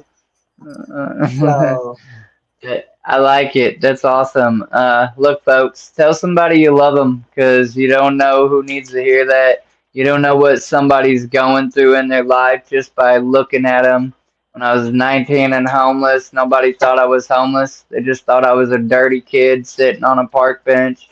And then nobody say, hey, I can't give you no money, but I'll listen to your problems, if you need somebody to talk to, you know. People just don't do that, and it's because we're caught up in our own lives, and I understand that to a point, but don't forget to just tell somebody you love them, and if for whatever reason that's weird for you to do, to tell a stranger, then tell them Wiggles loves them. And if they look at you like you're crazy, be like, look, he's on YouTube, he'll tell you himself, you know what I'm saying? Because I'll tell anybody I love them. And I'm going to actually, I don't normally say this part, I'm going to give a shout out to an artist. This album was put out 3 years ago, but it's very relevant in my life right now. King ISO and King Crash has a Get Well album, I think is what it's called, and there's a song on Yo, there called I'm Okay. And yep. that song has been hitting hard so much for me lately. Like I'll just play it on repeat. So that man's getting plays, and that's just Dude, it. You don't know what somebody's going through, and I'm gonna be okay. And it's pretty much what that song says, but it's also talking about that's the biggest lie I ever told. You know what I'm saying? Because that's people, crazy you bring they you ISO up. just yeah, yeah. Because So at any I meant rate, to bring. I was thinking about him earlier when we were talking about tech, because like a lot of us from old school tech grew up on tech and shit. But like as far as newer generation artists, ISO is one of the few that I have just very deeply connected with over the last like 3, 4, 5 years. Um, just such a. I haven't had the chance to meet him or see him perform yet, but I've been following him for a while, and he's such a fucking genuine fucking dude from what I've seen, and his music is just so fucking raw and real.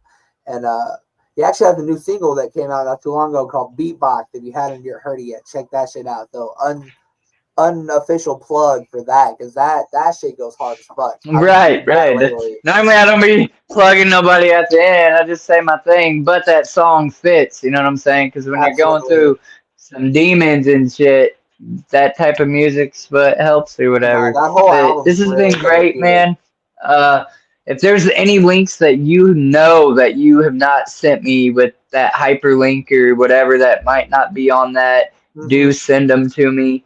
Got You you. mentioned somebody at the beginning stream that get the fuck off of it. With the cat. Sorry, kill my animals. Yes. But you mentioned somebody earlier you're about to be at this festival with this weekend or GhoulieCon. whatever, and Yes, they I somebody will give send me you the their GhoulieCon links page on and Instagram. That is the so best place to go. Is I share their shit all the time, but it's here I'll show the stickers that I have as well. GHOULIECON. If you look that up on Instagram, GhoulieCon, you will find all the information that you need for them. That is this weekend in Covington, Kentucky. Definitely check them out. Big fucking shout out to them. Super dope. But yeah, other than that, any absolutely. other fucking link or shortcut you need is in that hyper follow, and you got me, brother. All right, man. Thank you very much. Whoop whoop. Until Whoop, next whoop. time. This has been great. I'm Wiggles. I fucking love you guys, and Your we're out friendly of here. neighborhood ghetto herd. I'm out. Much love. Peace out, brother. Yep.